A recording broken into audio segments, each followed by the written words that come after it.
यह royal magic academy की elemental test ceremony है, वही परीक्षा जो तय करती है कि प्रत्येक स्टूडेंट की एलिमेंटल एबिलिटी क्या है और वे उसे कितना अच्छी तरह वील्ड कर सकते हैं। टेस्ट शुरू होता है और एम्परर की बेटी खुद लाइट एलिमेंट की 52% एबिलिटी दिखाती है। अगला है सेथ, एकेडमी के सबसे बेहतरीन स्टूडेंट्स में से एक। उसका रिजल्ट सैंड एलिमेंटल कंट्रोल 71% दिखाता है, लेकिन जब सायन की बारी आती है सभी की सांसें थम जाती हैं। उसके पास रेयर एलिमेंट डार्कनेस है और वह भी चौंकाने वाला 92%। ग्राफ 2 एकेडमी के इतिहास में सबसे महान स्टूडेंट भी ग्रेजुएशन तक सिर्फ 88% तक पहुंचा था। टेस्ट के बाद सायन चुपचाप अपने कमरे लौटता है, लेकिन हॉलवे में 2 सीनियर स्टूडेंट्स उसका इंतजार कर रहे थे। वे उसकी असली ताकत परखना चाहते थे और उसे बुली करना चाहते थे। उन्हें क्या पता, सायन उनकी उम्मीद कर रहा था। उन्हें समझने से पहले ही देर हो चुकी थी। सायन एक ही किक में उनमें से एक को दीवार में दे मारता है और आप सोच सकते हैं एक मेज के पास इतनी फिजिकल स्ट्रेंथ और स्पीड कैसे? जवाब सिंपल है, वह अपने पास्ट लाइफ में एक डेडली असैसिन था। कॉन्टिनेंट की सबसे टैलेंटेड नाइट स्क्वाड से लड़ते हुए भी साइनवर्ट कभी हार नहीं मानता था।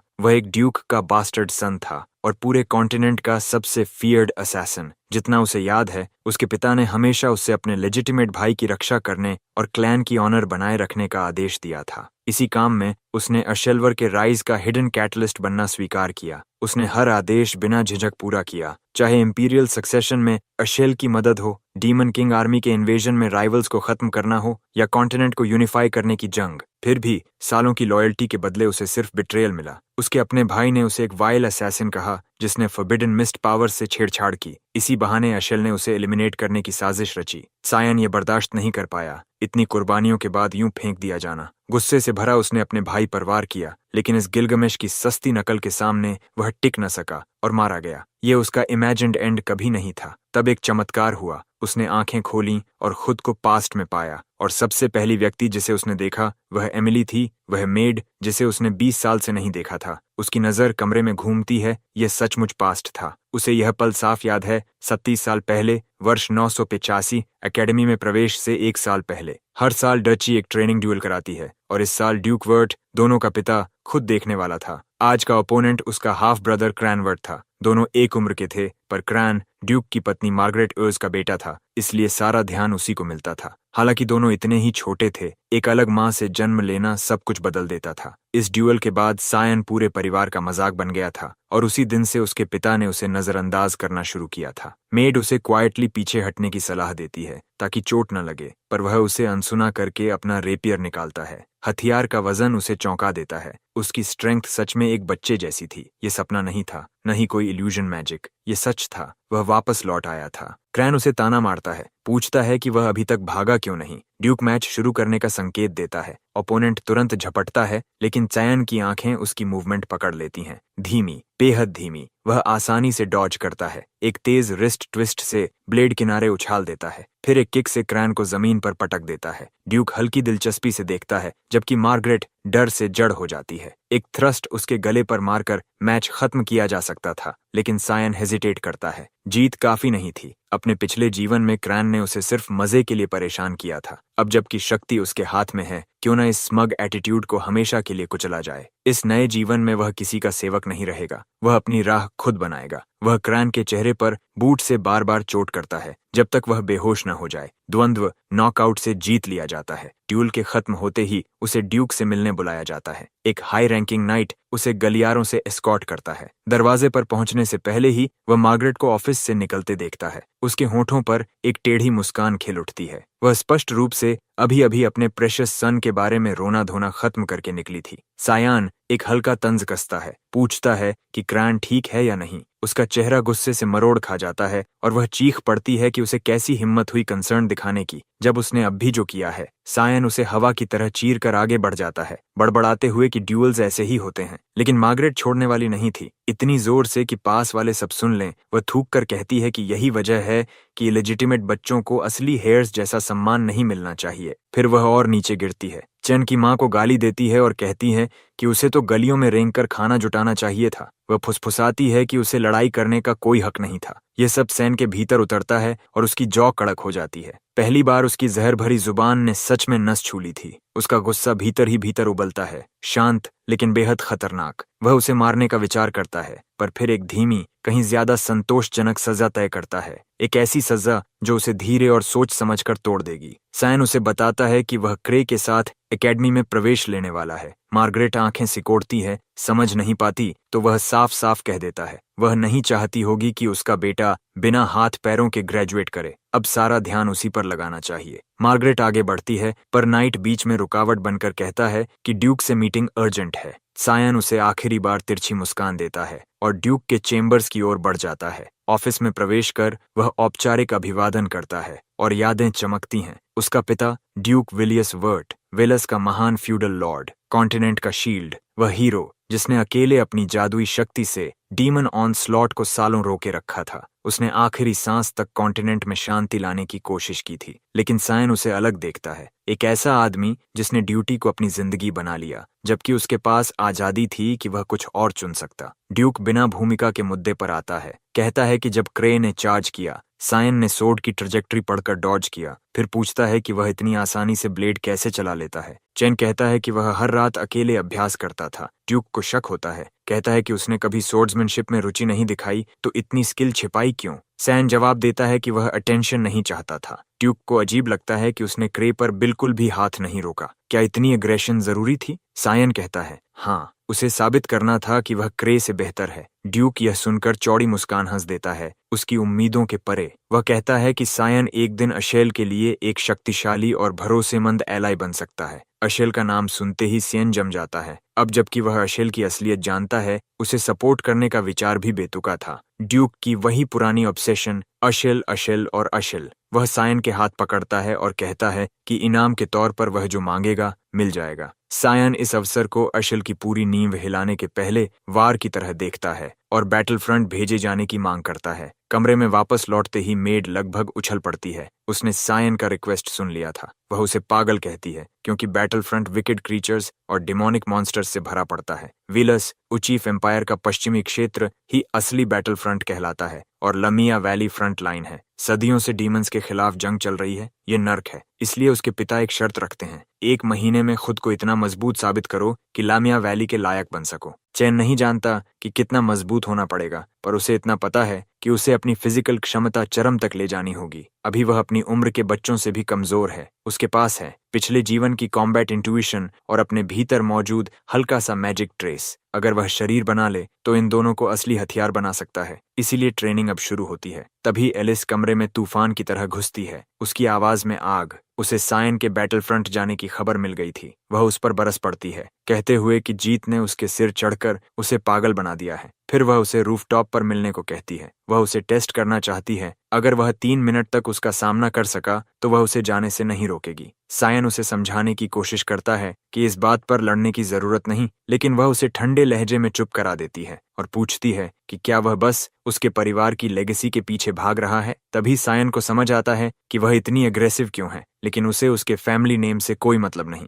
क्रे के साथ ड्यूअल हुए अभी 1 दिन भी नहीं हुआ। शरीर टूट चुका है, लेकिन वह कोई रहम नहीं दिखाती। वह ब्रॉड सोर्ड के साथ उस पर जोरदार हमला करती है। सैन समय रहते रेपियर उठाकर वार रोक लेता है। वह हैरान रह जाती है, एक 10 साल का बच्चा उसकी ग्रेट सोर्ड को रोक गया। वह इसे लक मानकर तेज अटैक्स की बारिश कर देती है। सायन मुश्किल से रोक पाता है। कुछ वार लगते हैं, लेकिन उसकी गार्ड में एक परफेक्ट ओपनिंग दिखती है। सायन पैरी कर भीतर घुसता है और काउंटर उसकी गर्दन की ओर जाता है। वह बच भी नहीं पाती, लेकिन सैन आखिरी क्षण में ब्लेड मोड़ देता है, उसे भागने की खिड़की देते हुए। अगर उसने यह न किया होता, वह उसी वक्त मर जाती। मिस्ट की सोर्ड टेक्निक मर्सी के लिए नहीं बनी। इसकी फॉग बेस्ड फॉर्म सिर्फ किलिंग के लिए है और सायन अब भी कमजोर शरीर पर जोर डालकर माना को ब्लेड में धकेल रहा था। वह दीवार तक पहुंच चुका था। इसी बीच वह उसे मिड चांट पकड़ लेता है। वह अर्थ और विंड को मिलाकर अपनी ब्लेड को एम्पावर कर रही थी। उसकी आंखों में डिटर्मिनेशन था। वह पूरा दम लगाने वाली थी। सायन समझता है कि उस वार को रोकने की कोशिश उसे सीधा किले की दीवार के बाहर फेंक देगी, पर फिर भी वह चार्ज करता है, उम्मीद करते हुए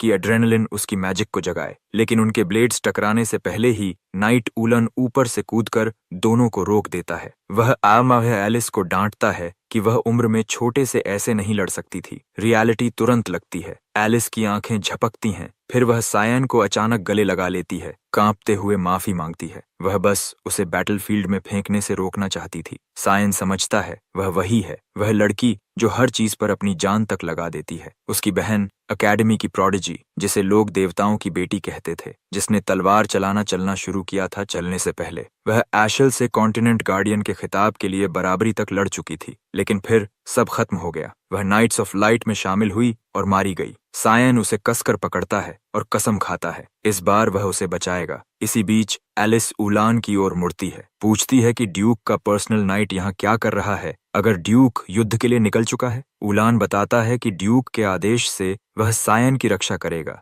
यह मिशन गुप्त है। सायन पहले ही ऑफिस में उसकी उपस्थिति महसूस कर चुका था, लेकिन अब उसे शक होता है कि उसके पिता इसे छुपाना क्यों चाहते थे। सोचते सोचते अचानक थकान ढह जाती है। वह एलिस की बाहों में बेहोश हो जाता है। वह नरमी से मुस्कुराती है, अभी भी बच्चा ही है। अगली सुबह वह एकेडमी लौट जाती है और सायन अपनी ट्रेनिंग पर लग जाता है। वह मुश्किल से 10 पुशअप्स कर पाता है, अभी भी बेहद कमजोर। मजबूत बनने की जरूरत हर दिन और तेज चीखती है। पिछले 2 हफ्तों से वह स्ट्रेंथ ट्रेनिंग कर रहा था, 0 रिजल्ट्स। उसे अपनी पास्ट लाइफ की ताकत याद आती है। उसे कुछ चाहिए, कुछ भी जो काम आए। तभी मेड एक संदेश लाती है। उसकी बहन का भेजा पैकेज आया है। अंदर है हेलहाउंड ब्लड की बोतल, वही चीज जो उसने मांगी थी। लमिया वैली से आया दुर्लभ मटेरियल, एक डिमोनिक बीस्ट का खून जिसकी बदबू जहरीली और स्वाद जलन पैदा करने वाला था। लोग कहते हैं यह जहर है, लेकिन सायन जानता है कि यह परमानेंट माना और फिजिकल बूस्ट देता है। मेड भय से पूछती है कि क्या वह सच में यह पीने वाला है। सायन कंधे उचकाता है, कहता है कि उसकी कुकिंग से बचने के बाद यह तो चाय जैसी चीज है, और वह पूरा खून एक घूंट में पी जाता है। गर्मी और शक्ति का उफान शरीर में फैलता है और वह कहता है कि वह थोड़ी हवा खाने बाहर जा रहा है। वह उस जगह पर पहुंचता है जिसे वह अपने पास्ट लाइफ से बहुत साफ याद करता है। वह पिछले 2 हफ्तों से इसी पल का इंतजार कर रहा था, खासकर उस समय के लिए जब कोई उसकी हर गतिविधि रिपोर्ट न कर सके। सालों पहले आशल को लुमिनल गॉड ऑफ लाइट से एक डिवाइन रेवलेशन मिला था, पहाड़ों में छिपे एक एंशिएंट टेम्पल के बारे में। सायन ने तब यह बात नहीं मानी थी, लेकिन वह जगह सच निकली। एक जोन जहां माना भारी मात्रा में जमा होती है, लेकिन इस टाइमलाइन में वह प्रोफेसी अभी हुई ही नहीं। यह जगह सिर्फ उसे ही पता है। वह झुककर जमीन टटोलता है, उस एग्जैक्ट स्पॉट को महसूस करता है जहां माना की परत मोटी होती है। फिर मैजिक चैनल करता है और टेम्पल का एंट्रेंस खुलने लगता है। अंदर कदम रखते ही उसे महसूस होता है कुछ अलग है। यह पहले जैसा नहीं दिखता। यह वही श्राइन था जो लुमिनल को समर्पित था, जिसकी हिस्ट्री 3 सदियों पहले डीमन गॉड वॉर में मिट गई थी। सायन भीतर बढ़ता है। उसे एक पल्सिंग ग्लो दिखती है जो टेम्पल के कोर एक सोर्ड से निकल रही थी। साल 999 BF में ह्यूमंस ने आखिर डीमन किंग की सेना को वेलुस से बाहर धकेला था। डीमंस की शक्ति इंसानों से कहीं परे थी, लेकिन ह्यूमंस को एंशिएंट रेलिक्स, गॉड्स वेपनरी में मुक्ति मिली। उन्हीं में से एक था डुरांड डार्क, लुमिनल द्वारा ब्लेसेड सेक्रेड ब्लेड। कहा जाता था कि यही सोर्ड डीमन वॉर जीतने की चाबी बनी और भविष्य में यही उसकी जान भी लेगी, एशल के हाथों। सायन इस सोर्ड को छूता है, कुछ भी नहीं होता। वह हट जाता है। बिल्कुल आश्चर्य नहीं। एक प्राचीन कथा कहती है जब कोई सोर्ड की रोशनी के पार कदम रखता है तो एक शैडो उभरती है। देखने में सोर्ड की छाया लगती है, लेकिन वह शैडो नहीं होती। जहाँ लाइट होती है वहाँ डार्कनेस उसका पीछा करती है, और वही डार्कनेस ऑल्टर के नीचे छिपी सीक्रेट पैसेज थी, एक कंसील्ड चेंबर की ओर जाती हुई। सायन अंदर जाता है और कमरे के मध्य पड़ी एक सोर्ड पर नजर रुक जाती है। उसकी आंखें नरम हो जाती हैं। यह वही ब्लेड था जो उसके पास पास्ट लाइफ में था। वह आगे बढ़कर उसका हैंडल पकड़ता है और उसका नाम बोलता है, कारुम। ब्लेड तुरंत उसे स्वीकार कर लेती है। सायन कुछ स्विंग्स करता है, लेकिन वह एंशिएंट मैजिक जो कभी इस तलवार में बहती थी अभी डोरमेंट थी। फिर भी उसे दोबारा पाकर एक अजीब सुख मिलता है। तभी अचानक चेंबर में एक आवाज गूंजती है, पूछती है कि उसे सच में डर नहीं लगता। क्या उसे समझ है कि उस सोर्ड में सील्ड डीमन को जगाने का मतलब क्या है। वह कहती है कि अब वापस जाना देर हो चुकी है और उसके शरीर पर कब्जा करने के लिए झपटती है, लेकिन सायन उसके पास पहुंचने से पहले ही उसका गला पकड़ लेता है। कहता है कि वह बहुत रेकलेस हो रही है, वह पहले ऐसी नहीं थी। डीमन की आंखें फैल जाती हैं। एक बच्चा उसे छू कैसे सकता है। सायन शांत स्वर में कहता है, यह तलवार उसकी है। वह पीछे हटने की कोशिश करती है, फिर ठिठक जाती है। उसे कुछ महसूस होता है। वह पूछती है, क्या वह सक्सेसर है। उसके अंदर एरू की प्रेजेंस क्यों है। सायन वही बात दोहराता है, यह सोर्ड उसकी है। उसने आरू की लेगेसी इनहेरिट की है और उसे अपने अपने मास्टर के आगे झुकना चाहिए। डीमन मानने को तैयार नहीं, वह चीखती है और हमला करती है। सायन आह भरता है, जानते हुए कि डिमोनिक वेपन की विल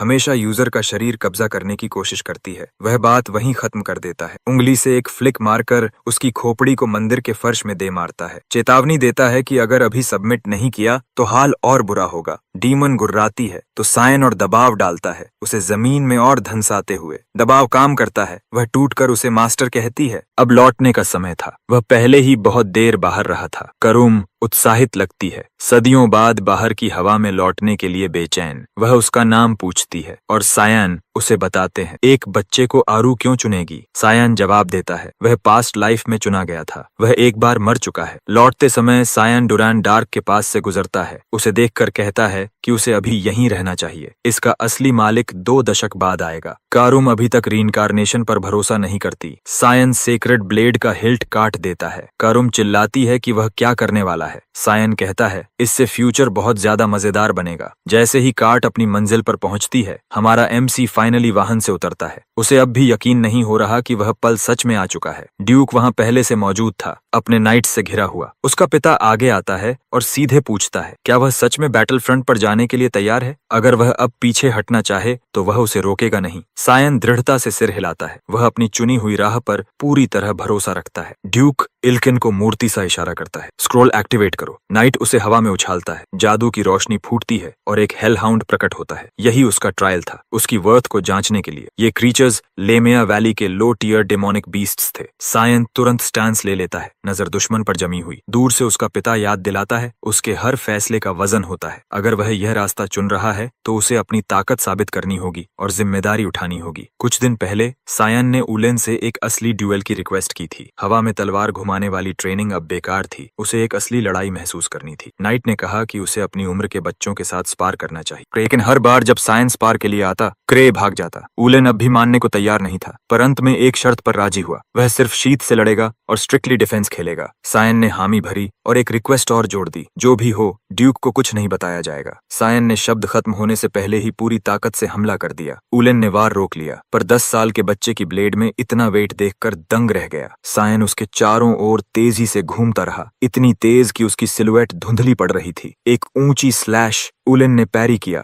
लेकिन सायन उसे सांस लेने नहीं दे रहा था। वार पर वार, हर एक पूरी ताकत से भरा। उलेन मुश्किल से रोक पाया। आखिर सायन रुक गया। वह जीतने के लिए तैयार नहीं था, पर उसने नाइट को धन्यवाद दिया और चला गया। उलेन वहीं खड़ा रह गया, अविश्वास में कि वह नाजुक सा नोबल बच्चा इतनी जल्दी कैसे बदल गया। इसलिए जब वह हेल हाउंड का सामना करता है तो नाइट को पूरा भरोसा है, ये बीस्ट्स उसके लिए कुछ भी नहीं। हेल हाउंड चार्ज करता है, सायन साफ डॉज करता है। जितना वह मजबूत हो चुका है, डीमन बीस्ट से लड़ना अभी भी उसकी लिमिट्स धकेलता है, इसलिए उसे जल्दी खत्म करना ही एक रास्ता था। बीस्ट फिर झपटता है, सायन साइड हटकर ब्लेड उसकी गर्दन चीरकर सीधे ब्रेन तक उतार देता है। हेल हाउंड तुरंत ढह जाता है, खून फैलता है। सायन सोचता है कितना मजा आए अगर कुछ जार में भर लूं, पर लोग देखकर पागल हो जाएंगे। उसके पिता ताली बजाते हैं, टेस्ट खत्म, वह पास हो चुका है। ड्यूक कहता है फ्रंट लाइन्स पर दोबारा मिलेंगे। कारुम तलवार से धीमी आवाज में पूछती है उसने उसे क्यों नहीं इस्तेमाल किया, उसे पूरी तरह जागने के लिए खून चाहिए। सायन उसे दिलासा देता है, जल्द ही वह जितना चाहे खून पिएगी। बैटल फ्रंट पर एक विशाल ओगर फ्रंट रैंक्स फाड़ रहा था। ड्यूक आदेश देता है डिफेंस लाइन मजबूत करो और तुरंत ओगर को खत्म करो। जादुई हमलों की बारिश क्रीचर पर गिरती है। बाइंडिंग स्पेल्स उसकी हरकतें रोककर आर्केन चेन्स में बांध देते हैं। बीस्ट इमोबिलाइज होते ही सायन मुख्य बल के साथ चार्ज करता है इसे खत्म करने के लिए। दूर से सायन और मेड शांत खड़े देखते हैं। मेड रो पड़ती है, पूछती है कि वह ऐसे स्थान पर क्यों रहना चाहता है। सायन को डर नहीं लगता,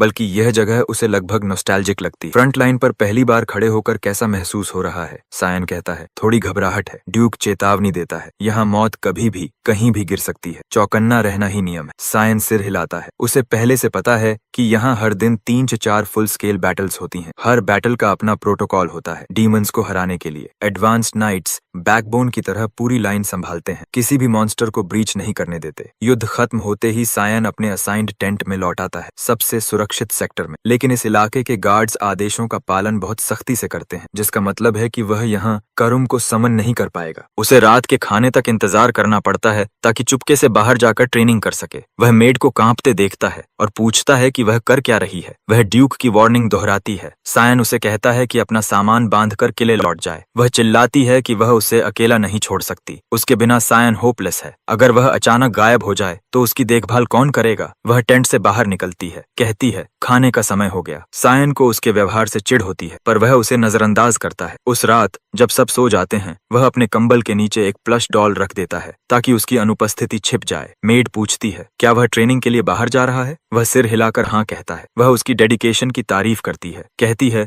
ड्यूक उसे ऐसे देख बहुत गर्व महसूस करेंगे। सायन कहता है वह सब संभाले और उसकी अनुपस्थिति को चुप रखे। रात में पेट्रोल्स और कड़े होते हैं, यही सबसे अच्छा मौका है। वह फॉग मैजिक में खुद को लपेटकर बिना पकड़े निकल जाता है। उसे याद है यह जगह उस समय भी मॉन्स्टर्स से भरी रहती थी। करूम हवा में तैरती खून की भारी गंध सूंघकर लगभग पागल हो जाती है। वह विनती करती है कि सायन उसे बीस्ट्स काटने दे। फॉग असॉल्ट से उन्हें चीरकर आगे बढ़ता जाता है। वह मरे हुए हाउंड से ब्लड इकट्ठा करता है और पीता है। माना और शरीर रिचार्ज करता है और कारुम को भी शक्ति देता है। करुम बेसब्र होती है, पूछती है और कितने बीस्ट्स मारने होंगे। सायन कहता है पूरी रात यहीं ट्रेनिंग होगी। यह जगह मॉन्स्टर्स को लगातार खींचती रहेगी। उधर फ्रंट लाइंस के दूसरी ओर नाइट्स का एक समूह एक रॉयल कॉन्वॉय को पहाड़ी रास्तों से एस्कॉर्ट कर रहा है। कार्ट में बैठी मेड यंग लड़की से कहती है कि बैटलफील्ड उसके लिए खतरनाक है, वापस लौट जाना बेहतर होगा। लड़की उदास चेहरे और तुनक मिजाज टोन में मेड को चेतावनी देती है कि उसे बच्चा समझना बंद करे, नहीं तो वह नाराज हो जाएगी। वह अगले एम्पायर की एयर है। मेड माफी मांगती है और बताती है कि उसने सुना है ड्यूक वर्ट अपना छोटा बेटा बैटलफील्ड लाए हैं, जो शायद उसकी उम्र का ही। लड़की चौंक जाती। ड्यूक इतने छोटे बच्चे को युद्ध में क्यों भेजेंगे। मेड बताती है ड्यूक ने उसे नहीं भेजा, वह खुद वॉलंटियर्ड हुआ। मेड कहती है कि दोनों की उम्र लगभग बराबर है, शायद वे मिलें तो साथ निभाएं। लड़की तुरंत सुंदरे मोड में चली जाती, कहती है कि उसे उससे मिलने में कोई दिलचस्पी नहीं। मेड माफी मांगती है। आखिर लड़की धीमी पड़ती और उसका नाम पूछती है। मेड जवाब देती है वर्ट। लड़की धीरे से नाम दोहराती। स्पष्ट है कि उस साहसी बच्चे में उसकी रुचि जग चुकी। अगले दिन बैटलफील्ड पर ड्यूक वर्ट अपने नाइट्स को परफेक्ट कोऑर्डिनेशन में नेतृत्व देता है, मॉन्स्टर्स को कुचलते हुए। युद्ध खत्म होने पर वह अपने बेटे तक पहुंचता है और पूछता है कैसा लग रहा है पहले असली कॉम्बैट के बाद। सायन कहता है उसके आगे अभी लंबा रास्ता है, लेकिन वह उसे चलने को तैयार है। ड्यूक उसके साहस और डिटर्मिनेशन से प्रभावित होकर मुस्कुराता है, कहता है कि वह उस पर गर्व करता है। सायन हैरान रह जाता है, पहली बार उससे ऐसी गर्मजोशी मिली थी। ड्यूक कहता है कल टेंट में निजी बात करनी। उस रात कैंप सो चुका होता है। सायन फिर रियर जोन में ट्रेनिंग के लिए जाता है, लेकिन कुछ गड़बड़ थी। उसके सामने डेथ वर्म प्रकट हो जाता है। ये क्रीचर्स वैली के बहुत भीतर स्पॉन होते हैं, यहाँ नहीं। उसकी हालत कमजोर थी। सायन मुश्किल से टिक पा रहा था। कारुम उसे आग्रह करती है कंट्रोल उसे सौंप दे अगर जीवित रहना है। सायन जानता है वह उसके शरीर पर पूरा कब्जा चाहती। वह दबाव डालती रहती, कहती है कि उसकी कमजोर स्विंग्स एक ऐसे वर्म को नहीं रोक सकती जो हर घाव सेकंडों में भर लेता है। इसे समाप्त करने का एक ही तरीका है, वन शॉट किल। सायन जानता था यह लड़ाई अगर यूं ही चली तो खत्म नहीं होगी। पिछले महीने उसने जितना डेमोनिक बीस्ट ब्लड पिया है, उसके बावजूद वह असली शक्ति से बहुत दूर है। कारुम को कंट्रोल देना उसका एकमात्र विकल्प था। सायन आगे बढ़ता है, इसे स्वीकार करते हुए। फॉग की 9th form demonic sword manifestation activate होते ही कारुम पूरी स्पीड और शक्ति से वर्म पर टूट पड़ती है और उसे पलक झपकते चिथड़े कर देती। उधर ड्यूक कुछ रॉयल ट्रेनीज के साथ उसी इलाके से गुजर रहा होता है। वह जमीन पर फैली हाउंड्स की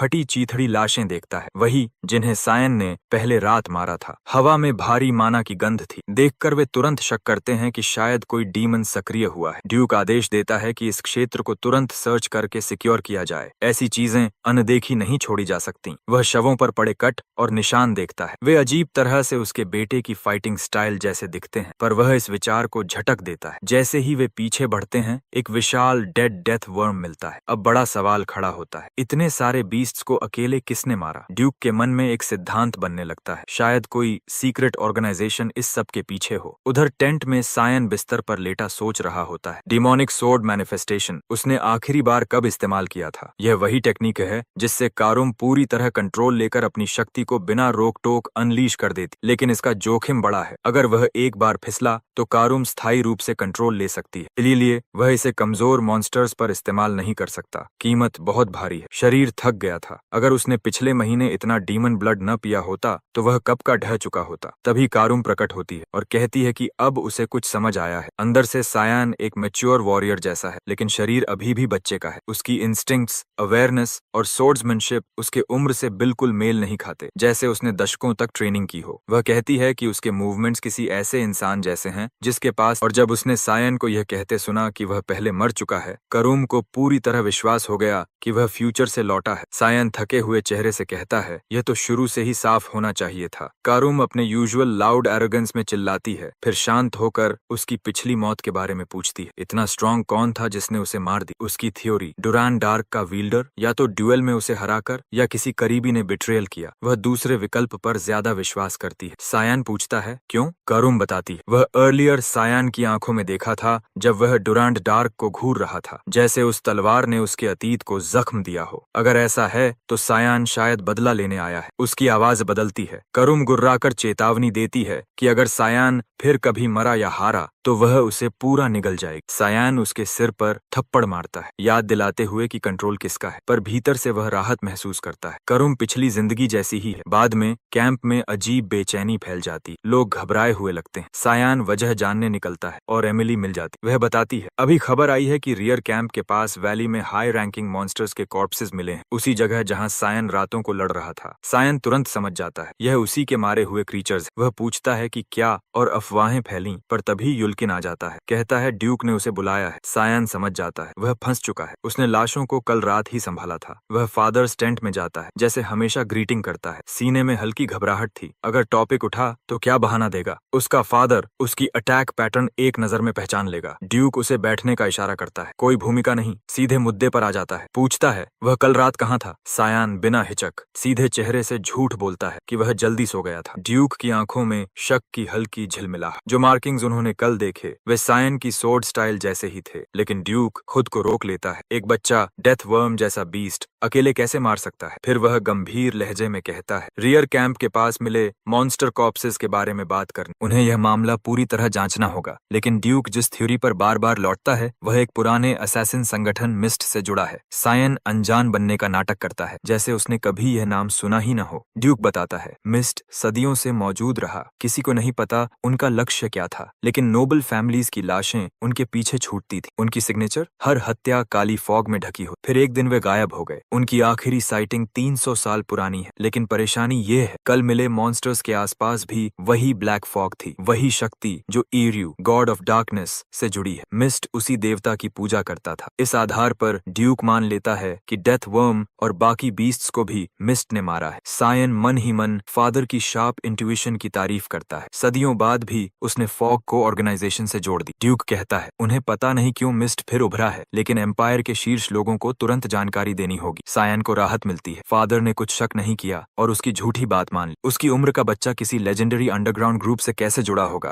फिर टॉपिक बदलता है, क्या उसे पता है आज कौन से मेहमान आने वाले हैं? सायन जानता है, एम्परर खुद फ्रंट पर आने वाले हैं। ड्यूक सर हिलाता है और एक छोटा फेवर मांगने का संकेत देता है। उधर एम्परर बैटलफील्ड पहुंचते हैं। नाइट्स सम्मान से स्वागत करते हैं। ड्यूक घुटनों पर बैठता है, पर एम्परर उतरकर कहते हैं उनके बीच में फॉर्मेलिटीज की जरूरत नहीं, वे वर्षों से मित्र हैं। एम्परर सायन को देखते हैं। वर्ट परिवार के सबसे छोटे सदस्य के रूप में परिचय कराया जाता है। सामने इतनी कम उम्र में फ्रंट लाइंस झेलने की क्षमता देखकर एम्परर प्रभावित होते हैं। सायन को समझ आता है फादर ने उसे इस विजिट के लिए क्यों बुलाया था। पहली बार उसे सार्वजनिक रूप से ड्यूक का बेटा माना जा रहा था। उसके पास्ट लाइफ में एम्परर के आने पर उसे कमरे में बंद कर दिया जाता था, लेकिन इस बार वह सच में खुश था। पहली बार गर्व के साथ पहचाना जा रहा। फिर एम्परर अपनी बेटी से परिचय करवाते हैं। सफेद बालों वाली वह लड़की एरिन सेवर्स है, यू चीफ एम्पायर की 5th प्रिंसेस। सायन उसे तुरंत पहचान लेता है, दुखद किस्मत वाली प्रिंसेस। ड्यूक के फेवर का असली मतलब अब सामने आता है। सायन को उसकी सुरक्षा का ध्यान रखना था। वे एक ही उम्र के हैं, वह उसे संभाल सकता है, उसका साथ दे सकता है। ड्यूक चाहता था कि सायन अभी से एक रिश्ता बनाए, क्योंकि एकेडमी में वे शायद दोबारा मिलेंगे। सायन समझता है राजघराने के साथ अच्छे संबंध बनाना फायदेमंद है। वह उससे दोस्ती करने को उत्सुक नहीं, पर फादर की मंशा समझता है। वह चाहता है सायन वैसा ही मजबूत संबंध बनाए जैसा ड्यूक और एम्परर के बीच है। पर सायन ऐसा इंसान नहीं। उसे भरोसा है है कि दोनों कभी दोस्त नहीं बनेंगे, फिलहाल उसे अभिनय करना होगा। वह प्रिंसेस के साथ चलता है। नदी के पास पहुंचकर वह पूछती है, पानी लाल क्यों है? सायन बताता है, यह ब्लड रिवर है। नाम सब बता देता है। जब डीमंस मरते हैं या लड़ने लायक नहीं रहते, वे इसी नदी की ओर घिसटते हैं। उनकी सड़ती देह और फ्लूइड्स पानी को लाल कर देते हैं। नदी का यह सच सुनकर प्रिंसेस को घिन आती। वह पूछती है कि रिवर कहाँ बहती है। सायन उसे डराने में मजा लेते हुए कहता है, सीधे डीमन रेल्म की ओर। अगर वह काफी आगे तैरे तो डीमन किंग से टक्कर हो सकती है। तभी आसमान में एक पीली रोशनी दिखती है। सायन बताता है कि इसका मतलब डिमोनिक बीस्ट्स करीब आ रहे हैं। वह घबरा जाती है, पूछती है डीमंस इतने पास आने की हिम्मत कैसे कर रहे हैं। उधर फ्रंट लाइन पर ड्यूक बैटल फॉर्मेशन बनाना शुरू कर देता है। नाइट्स को एम्परर की सुरक्षा का आदेश देता है, लेकिन एम्परर बाधा डालते हैं। कहते हैं कि वह पीछे हटकर ढालों के पीछे नहीं छिपेंगे। वर्षों हो गए उन्होंने असली कॉम्बैट नहीं देखा और अब वह खुद एक्शन में उतरने के लिए बेचैन है। ड्यूक के पास मानने के सिवा विकल्प नहीं था। घोषणा की गई कि एम्परर खुद चार्ज में शामिल हो, जबकि बाकी नाइट्स इनकमिंग डीमंस को संभालें। ड्यूक अपने बेटे को बुलाता है। सायन बिना झिझक आगे बढ़ता है, लेकिन जाने से पहले एरिन उसे रोकती है। पूछती है कि क्या वह सच में अकेले डीमंस से लड़ सकता है। सायन हाँ में सिर हिलाता है, पर वह बीच में बोल पड़ती है, वह भी चलना चाहती है। अगर वह जा सकता है तो वह भी। दोनों की उम्र एक ही है। सायन ठंडेपन से मना करता है, कहता है कि यहाँ लोग मरते हैं। जैसी वह जिद्दी और तेज तर्रार है, वह चिल्लाती है कि फिर भी वह जाना चाहती है। सायन उसे अनदेखा कर उलेन को बुलाता है, आदेश देता है कि प्रिंसेस को लड़ाई से दूर सुरक्षित जगह ले जाया जाए। वह गुस्से में चीखती है, उसे बच्चा जैसा ट्रीट करने पर। सायन उसके पास जाकर ठंडी नजरों से कहता है, अगर वह ऐसे बिना सोचे कूदती रही तो लोग मरेंगे, शायद दर्जनों, शायद सैकड़ों। क्या वह उस बोझ को उठाने को तैयार है? उसकी आंखें भर आती, पार सीधा दिल पर लगा था। सायन मुड़ते हुए कहता है, अगर रोना है तो सामान बांधकर घर लौट जाओ। कैंप में वापस उच्च स्तरीय डिमोनिक बीस्ट्स हमला शुरू कर देते हैं। ड्यूक आदेश देता है, बैटल प्रेप करो और एक भी क्रीचर न बचने दो। सोल्जर्स आग बरसाते हैं और सीधा डिमोनिक स्नेल पर चार्ज करते हैं। यहाँ एक और कहानी सामने आती है, एम्परर डियोनिस वारिस की। उसकी पहली पत्नी डायना कजेल, जिसके दो बेटियां थी, पहली और दूसरी प्रिंसेस। दूसरी पत्नी कसांड्रा नेपालिस से 2 प्रिंसेस हुए और फिर आई अरिन, 5वीं प्रिंसेस। एक कॉमनर से जन्मी इलेजिटिमेट चाइल्ड। उसे हमेशा कलंक की तरह देखा गया। उसे दरबार में अस्वाभाविक रॉयल ब्लड के लायक नहीं कहा गया। उसने तिरस्कार सहा, अफवाहें झेली, पर उसने कभी रॉयल ग्रेस छोड़ना नहीं सीखा। पढ़ाई में उसने जान लगा दी, फिर भी उसकी जिंदगी बिखरती गई। उस पर एम्पायर से धोखा करने का आरोप लगा। उसे रॉयल ब्लड लाइन से निकाल दिया गया। बाद में वह किसी दूर द्वीप पर बीमारी से मरी बताई गई। लोग उसे ट्रैजिक प्रिंसेस कहते थे। सायन हमेशा मानता था, अगर उसकी जिद और सपने उसे न खा जाते तो शायद उसकी जिंदगी बेहतर होती। कारुम मजाक उड़ाती, कहती है उसकी कहानी सायन से मेल खाती। दूर कहीं वॉरजोन में एम्परर और ड्यूक राक्षसों की फौज काटते आगे बढ़ते। एम्परर डियोन अपने शरीर में रॉ लाइटनिंग चैनल करते हुए मॉन्स्टर्स को ऐसे चीरता है जैसे वे कुछ हो ही नहीं। वह केवल शासक नहीं बल्कि एक खतरनाक बैटल मेज था। कुछ भी उसे रोक नहीं सकता। जब क्षेत्र साफ हो जाता है, दोनों कमांड टेंट में आराम करने लौटते हैं। एम्परर ड्रिंक डालता है। पुराने दिनों की याद में सायन के पिता को ऑफर करता है, कर देते हैं। फ्रंट पर शराब जजमेंट खराब कर। चुप्पी के बीच एम्परर एक परेशान करने वाली बात उठाता है, कई नोबल्स हाल ही में मारे गए हैं। खबर फैल रही, सोल्जर्स और सिटीजन्स बेचैन हो रहे हैं। ड्यूक तुरंत पूछते हैं, क्या कोई पैटर्न है, कोई अजीब निशान? डियोन बताता है, सभी नोबल्स भ्रष्ट थे और हर कॉर्प्स पर ब्लैक फॉग रेसिड्यू मिला। ड्यूक चुप हो जाता है। वह कहता है कि कल कैंप के पीछे उसे भी वही धुंध दिखी थी। दोनों मानते हैं ब्लैक फॉग वाले यूजर्स वापस आ चुके हैं। फिर टॉपिक बदलता है। एम्परर कहता है एरिन पर भी ब्लेम आने लगा है और यह उसे परेशान कर रहा है। एम्परर हालात को शांत रखने की कोशिश कर रहा था, लेकिन कुछ गुट साफ तौर पर इस केओस का इस्तेमाल एरिन के खिलाफ करना चाहते थे। वह ड्यूक की ओर मुड़ता है, चेहरा गंभीर और साफ, और एक अनुरोध करता है, अगर कुछ हो जाता है, अगर वह पहले मर जाए तो ड्यूक उसकी जगह एरिन का ख्याल रखे। ड्यूक बिना एक क्षण गनवाए वचन देता है, अपनी जान की कसम, वह उसकी रक्षा करेगा। बात यहीं खत्म होती। दूसरी तरफ टेंट में सायन एमिली को सब बता रहा होता है। एमिली निराश है कि उसने प्रिंसेस के साथ मुश्किल से 2 शब्द ही बोले। वह हंसते हुए चिढ़ाती है कि इस तरह तो सायन कभी शादी नहीं करेगा।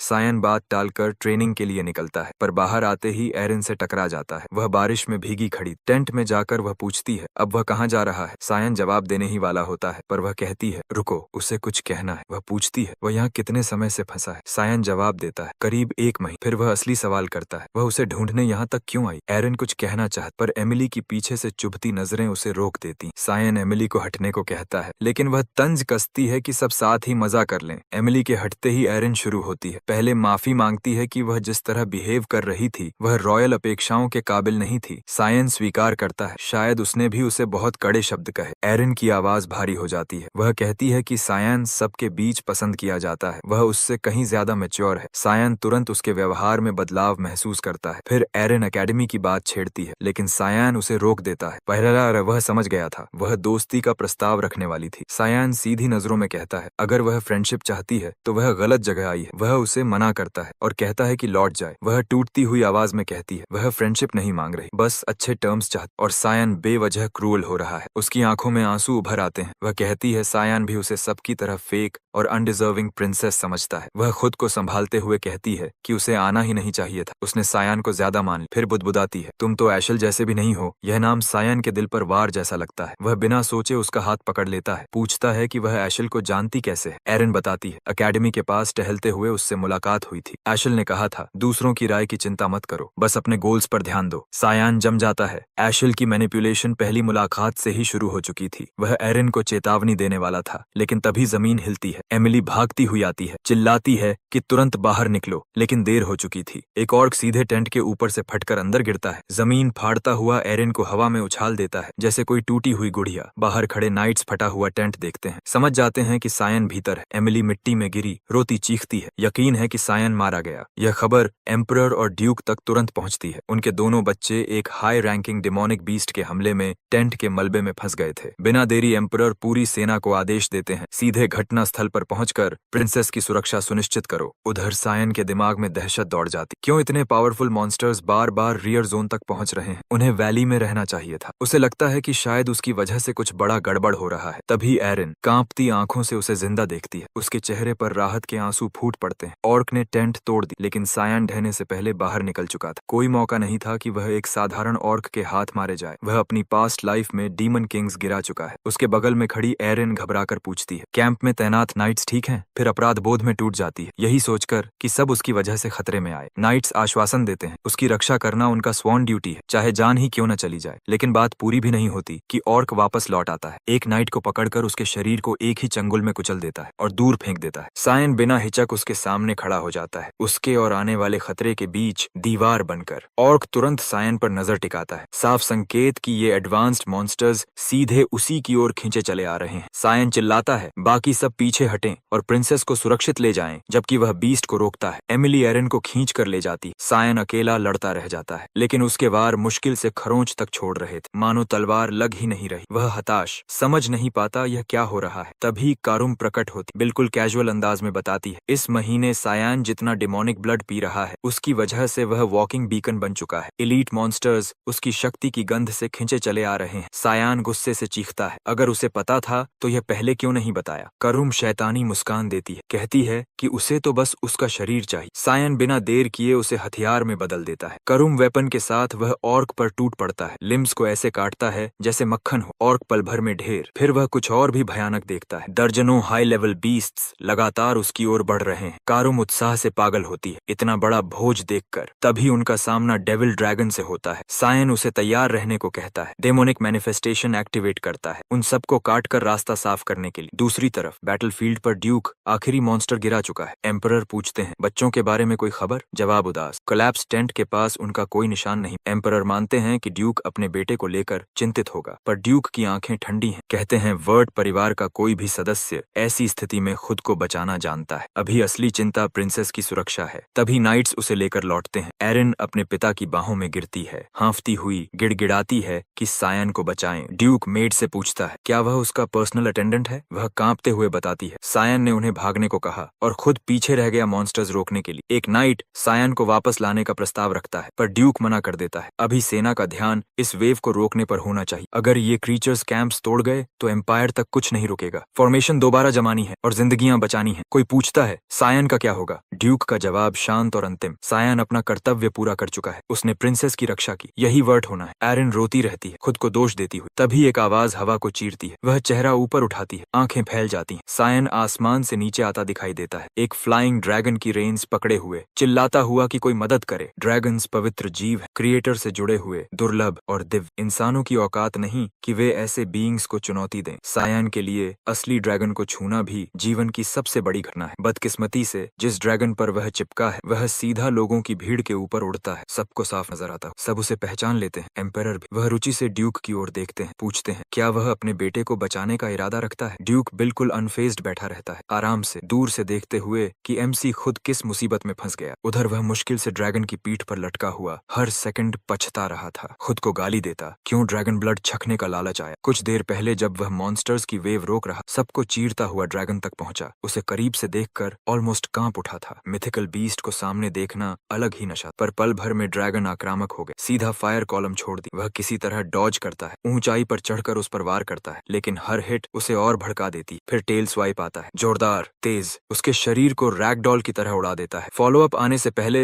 सायन मार्शल आर्ट्स में शिफ्ट होता है, भारी रैपिड ब्लोज बरसाता है, पर ड्रैगन गिरता नहीं। जैसे ही वह अगला मूव तैयार करता है, ड्रैगन अचानक रुकता है, फिर मुड़कर उड़ने लगता है, और वह इम्पल्सिव इडियट उसके पीछे कूद पड़ता है, ड्रैगन की साइड पकड़कर, सिर्फ ब्लड छकने की ड्राइव। अब हालत यह, ड्रैगन के ऊपर चिपका हुआ, बेबस, एक्सपोज्ड। करुम चीखती है, क्यों उसे इस्तेमाल नहीं कर रहा, वह अपनी जान गंवा देगा। सायन चिल्लाता है, अगर अभी पावर दिखा दी सब जान जाएंगे और वह भून दिया जाएगा। तभी दोनों देखते हैं ड्यूक ने 8 स्टार मैजिक कास्ट करना शुरू कर दिया है। सायन की सांस अटक जाती है, पिता का वो सीरियस चेहरा, सीधा मतलब, वह ड्रैगन को निशाना बनाने वाला है, चाहे बेटा ही क्यों न बैठा हो। स्पेल लॉन्च होता है, मैजिक ब्लेड्स आसमान चीरते हुए उठते हैं, ड्रैगन का मांस चाकू की तरह काटते हुए। सायन आखिरी पल पर छलांग लगाता है, मिड एयर में रेनिंग ब्लेड से बचते हुए। करुम चीखती है, पावर यूज करो, उड़कर निकल जाओ, पर सायन रिस्क नहीं ले सकता। वह एरिया स्कैन करता है, दूर ब्लड रिवर दिखती है, आखिरी कोशिश। वह अपना गिरने का रास्ता मोड़ता है, सीधे उसी की ओर। वैली के दूसरे हिस्से में 2 डीमंस यह तमाशा देख रहे थे।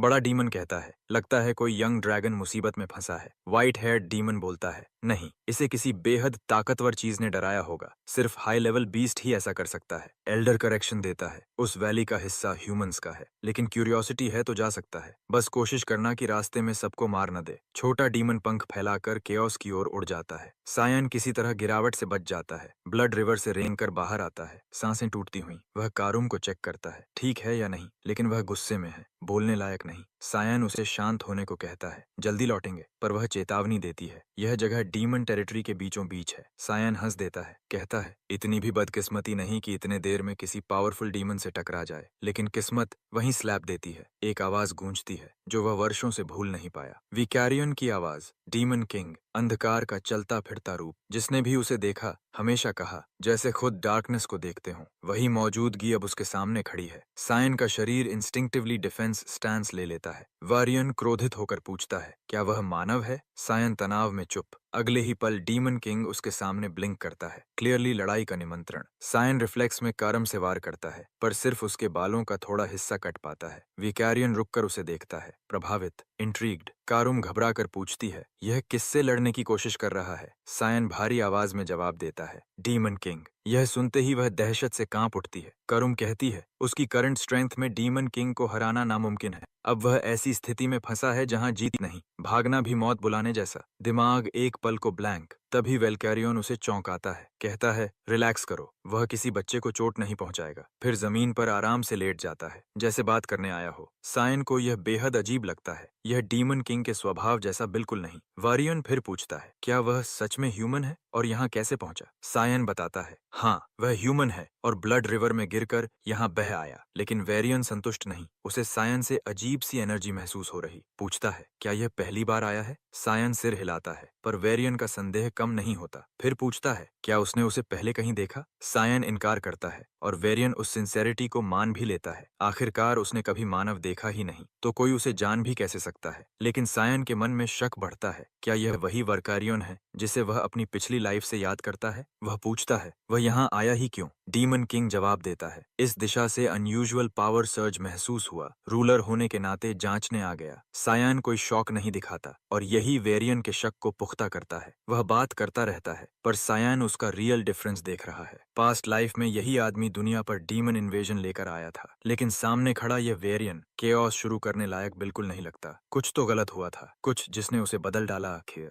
चेन जोखिम लेता है, पूछता है डीमन किंग असल में चाहता क्या है। वेरियन हंसकर कहता है बस अपनी पीपल की सेफ्टी और प्रॉस्पेरिटी। जो पीस तोड़ेगा उसे मिटा देगा। सायन को एक पल को उसकी असली नेचर की झलक दिखती है, रॉ ईवल, जो किसी ट्रिगर के इंतजार में सोया है। सायन समझ जाता है उसे वह ट्रिगर रोकना होगा। वह चेतावनी देता है जल्द ही या वेरियन या एम्पायर किसी भारी टर्निंग पॉइंट से गुजरेंगे। वेरियन उलझ जाता है, पूछता है वह कहना क्या चाहता है। सायन स्वीकारता है उसे एग्जैक्ट डिटेल्स नहीं पता, पर अगर हालात बिगड़े ह्यूमंस और डीमंस के बीच बड़ा युद्ध छिड़ सकता है और वह उसे रोकने की टर्म्स चाहता है। वेरियन पूछता है मैं ह्यूमंस पर हमला क्यों करूंगा। चैन विनती करता है चाहे जो भी हो प्रॉमिस करो कि कभी ह्यूमन लैंड्स पर हमला नहीं करोगे, वॉर शुरू नहीं करोगे। वेरियन भौं उठाता है, उसके बदले उसे क्या मिलेगा। सायन कहता है जो भी थ्रेट आएगा वह पूरी शक्ति से उसकी सहायता करेगा। वेरियन अम्यूज्ड होता है, पर सायन के साहस में कुछ उसे पसंद आता है। वह उसका नाम पूछता है और सुनकर सोलम वाव लेता है कि एक डीमन किंग के रूप में वह कभी ह्यूमंस पर वॉर इनिशिएट नहीं करेगा, न उनकी भूमि पर एंक्रोच करेगा, चाहे कुछ भी हो। बस सायन को अपना वादा निभाना होगा। यह कहकर वह आसमान में उड़ जाता है। जल्द ही फ्रंटलाइन स्काउट्स उसे ढूंढ लेते हैं और खबर फैल जाती है वह डेविल ड्रैगन से बचकर लौट आया। अंदर ही अंदर वह जानता है अरिन उसके लिए प्रैक्टिकली कुछ नहीं ला सकती, लेकिन उसकी यह इमोशनल मैस उसके धैर्य को खा रही है। वह जल्दी आंसू पोंछती है, जबरदस्ती मुस्कुराती है, कहती है उसे बस लेवल अप करना है, स्ट्रॉन्गर बनना है, इतना पावरफुल कि चायन जैसा कोई उसे नोटिस करे, उसकी प्रेजेंस एक्सेप्ट करे। वह कसम खाती है इतनी कैपेबल बनेगी कि सायन चाहे या ना चाहे उसे रोक ही ना पाए। दरवाजे पर रुककर धीरे से कहती है फ्रंट लाइंस पर न मरने के लिए थैंक्स। कुछ दिन बाद फॉरेस्ट की रियर बॉर्डर की छाया में एक आदमी पेड़ों के बीच से फिसलता है, यकीन करता हुआ कि कोई पीछा नहीं कर रहा। वह पैक से एक ग्लोविंग आर्केन क्यूब निकालता है और जैसे ही वह बाहर आता है कर्स्ड मैजिक की काली चेन्स फटकर उसकी जकड़ लेती हैं। पीछे से आवाज गूंजती है, हैरानी से कहती हुई कि असली गद्दार रेनोल्ड क्रिम्सन ही निकला। तस्कर घबराकर क्यूब की रेरिटी समझाने लगता है। इसका माना स्टोरेज लिमिटलेस सा है, गैम किंगडम के मेज लैब्स की क्रिएशन। असैसिन क्यूब छीने बिना रुकता नहीं, मास्क हटाता है, अपना नाम ऐसे बोलता है जैसे अरेस्ट वारंट पड़ रहा हो। रेनोल्ड जम जाता है, सायन ने पकड़ा है, वह सोच भी नहीं सकता था। वह पूछता है सायन यहाँ क्या कर रहा, पर सायन जवाब तक नहीं देता। क्रेट्स और सामान खोदता जाता है, कॉन्ट्राबैंड पार्ट्स, डिमोनिक रेमनेंट्स और पजल पूरा हो जाता है। रेनल्ड कॉर्प्सेस से करप्टेड ब्लड निकालकर कार्ट्स में भरता था और किसी इनसाइडर की मदद से बॉर्डर पार भेजता था। कोई बड़ा हाथ इसमें शामिल है। रेनल्ड कंधे उचकाता है, मासूम बनने की कोशिश, कहता है उसे कुछ नहीं पता, पर सायन बहुत आगे है। अंडरग्राउंड मार्केट्स में डिमोनिक ब्लड बिकते देखा है, कोई भारी खिलाड़ी इसे सप्लाई कर रहा है। वह सोचता है कंस्ट्रक्ट कौन है, तभी रेनल्ड अचानक फायरबर्स्ट से हमला करता है। उसे लगता है स्ट्राइक लगेगा, पर सायन पहले ही पास आ चुका था। एक कट में उसकी हथेलियां काटकर पेड़ की छाल में गाड़ देता है, फिर सौदा रखता है, सब बता दे, स्मगलिंग पाथ, मोल, पूरी चेन और क्लीन डेथ पाएगा। नहीं बताया तो टॉर्चर उसे मरने की भीख मंगवाएगा। बाद में वेलस के वेस्टर्न बॉर्डर पर एक ट्रेड स्टेशन में व्यापारी ब्लड शिपमेंट का क्रेट खोलते हैं। अंदर रेनल्ड का कटा सिर काले धुएं में तैरता मिलता है। पास ही सायन छत की छाया से ये सब अनफोल्ड होता देखता है। करुम पूछती है क्यों इन ट्रेटर्स को छोड़ रहा है। चायान ठंडे स्वर में कहता है उन्हें बस एक झटका चाहिए, एक वार्निंग। उसे सब याद है, पास्ट लाइफ में रेनोल्ड गैम के गवर्नमेंट से मिला हुआ था। करप्टेड ब्लड की ट्रैफिकिंग उसके हाथ में थी। हर शिपमेंट गैम के मेज सोसाइटी तक जाती थी। वे मैजिक सोर्स को डिसेक्ट करने और उसकी लिमिट्स तोड़ने के पीछे पागल थे। अभी तो वे डिमेंशन क्यूब जैसे टूल्स बना रहे, पर आगे वे उस ब्लड से हॉरर क्रिएशंस निकालेंगे, मैजिक को पूरी तरह करप्ट कर देंगे। सायन इस बार इसे होने नहीं देगा। कारुम चिढ़ाते हुए कहती है कितना मजेदार है, वह एम्पायर की मदद कर रहा है जबकि कसम खाई थी कि इस बार सिर्फ अपने लिए जिएगा। उधर उचीफ की एक स्टेट में अशिल कमरे में लेटा एक महिला के साथ वक्त बिताने के बाद आराम कर रहा है। अचानक वह सतर्क हो जाता है जब वह बताती है कि सायन फ्रंट लाइंस पर गया और ड्यूक को भी साथ ले गया। बस सुनना था। एशेल उठ बैठता है, अब वह भाई से मिलने जाएगा। सायन हाल ही में उसकी नसों पर चढ़ रहा है, अब वह इसे ऐसे नहीं छोड़ेगा। कासल के भीतर एमिली इस बीच खुशी से चीख उठती है कि आखिरकार वह फ्रंट लाइंस से बचकर वापस आ गई। एमिली की राहत असली थी, वह प्रैक्टिकली चिल्ला देती है एक्साइटमेंट में। वह सायन से कहती है एकेडमी इस भयानक बैटलफील्ड से लाख गुना बेहतर होगी। पर सायन का चेहरा बिल्कुल अलग कहानी कहता है। उसे पता है एकेडमी के अंदर क्या इंतजार कर रहा है। वह कोई न्यू चैप्टर नहीं, बल्कि पॉलिटिक्स का जाल, fake alliances, jealousy, cloud chasing, talent से ज्यादा महत्व सोशल स्टेटस का। एमिली तो बस एक्साइटेड है क्योंकि उसने सुना है एकेडमी में हैंडसम बॉयज भरे पड़े हैं और शायद उसे रोमांस का मौका मिल जाए। एंट्रेंस डे आता है। सायन गेट्स पार करता है और रास्ते में क्रेयॉन्स टकरा जाता है। उसे देखते ही क्रेयॉन्स बिना एक शब्द भाग निकलता है। पिछली पिटाई की याद आज भी हड्डियों में चुभ रही। कारुम को समझ नहीं आता क्या था वो। सायन बताता है उसी का हाफ ब्रदर। कारुम कहती है वह बाकी फैमिली जैसा नहीं दिखता। सायन मुस्कुरा देता है, कहता है वह एलिस जैसा ही तो है। एकेडमी के स्टाफ उसे ग्रीट करते हैं, ज्यादा पोलाइट, डर डर कर, और हर कोई नजरें चुरा रहा है, यानी आसपास कोई बड़ा आदमी है, ड्यूक, अशल। पर सायन परवाह नहीं करता। 1 साल की नॉन स्टॉप मेहनत के बाद वह खुद को एक पल की ईज देता है। मे भी यही रिवॉर्ड है। वह हॉलवे में चलता कमरे तक पहुंचता है और दरवाजा खोलने से पहले ही उसे भीतर से एक फेमिलियर ऑरा महसूस होती है। Strong, unmistakable, अशेल। और जैसे ही दरवाजा खुलता है वह उसी घमंडी मुस्कान के साथ खड़ा मिलता है। बिन अ वाइल्ड, सायन खुद को काबू में रखता है। एशल सार्केस्टिकली कहता है शायद सायन उसे पहचानता भी ना हो, आखिर सालों हो गए, बस ये सुनना था। सायन अंदर से टूटता स्विच फ्लिक हो जाता है। कारुम को पकड़कर काउंटर अटैक करने ही वाला था कि वह उसे रोक लेती है, चेतावनी देती है एक गलत मूव और यहाँ मर जाएगा। सायान मुश्किल से खुद को थामता है, दांत भींचकर अशल को ग्रीट करता है, कहता है वह कभी अपने बड़े भाई का चेहरा नहीं भूल सकता।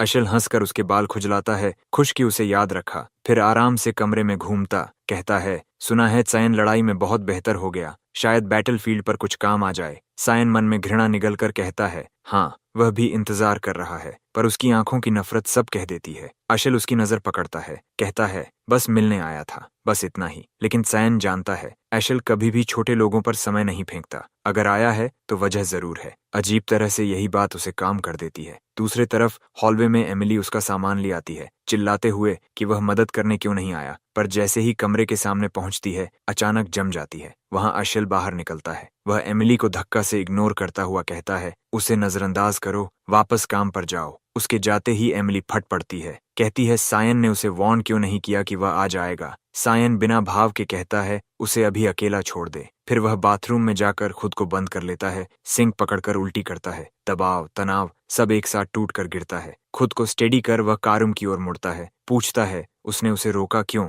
पर परफेक्ट ओपनिंग थी। कारुम ठंडे स्वर में कहती है वह सॉफ्ट नहीं हो रही थी, वह सिर्फ चाहती है कि उसकी रेज और गहरी हो, जितनी ट्विस्टेड होगी उतना डिलिशियस होगा। चायन हल्की हंसी देता है, कहता है उसे कारुम का यही रूप पसंद है। उधर अशेल के प्राइवेट रूम में एक बटलर रिपोर्ट लेकर आता है। जैसा आदेश था उसने सेकंड प्रिंसेस को ट्रैक किया और अब वह मिल गई है। वह नॉर्दर्न रीजन में व्हाइट एल्व्स टेरिटोरी के भीतर है। अशेल भौं उठाता है, फाइना आउटसाइडर्स के लिए वेलकमिंग नहीं, पर हाँ वही है, उसे लोगों को अपने पक्ष में लाने की कला आती है। एशल को कोई हैरानी नहीं, वह जानता है फीना जैसी लड़की ऐसा काम कर ही लेगी। वह बटलर को आदेश देता है जैसे ही वह वापस लौटने का सोचे तुरंत खबर दी जाए। सर्वेंट सिर हिलाता है, पर जाते जाते पूछ लेता है क्या मीटिंग में कुछ हुआ? आज अशेल अलग लग रहा है, कुछ हैप्पी भी। अशेल हंस देता है, कहता है उल्टा है, मूड तो बिल्कुल खराब है, बस सायन की वो नजर दिमाग में अटकी है, तीखी, भारी, जैसे किसी स्वॉर्न एनिमी को देख रहा हो। वह आदेश देता है अब से सायन पर नजर रखी जाए। बटलर निगरानी की व्यवस्था करने का वादा कर निकल जाता है। अशेल वहीं अकेला रह जाता है, सोचता हुआ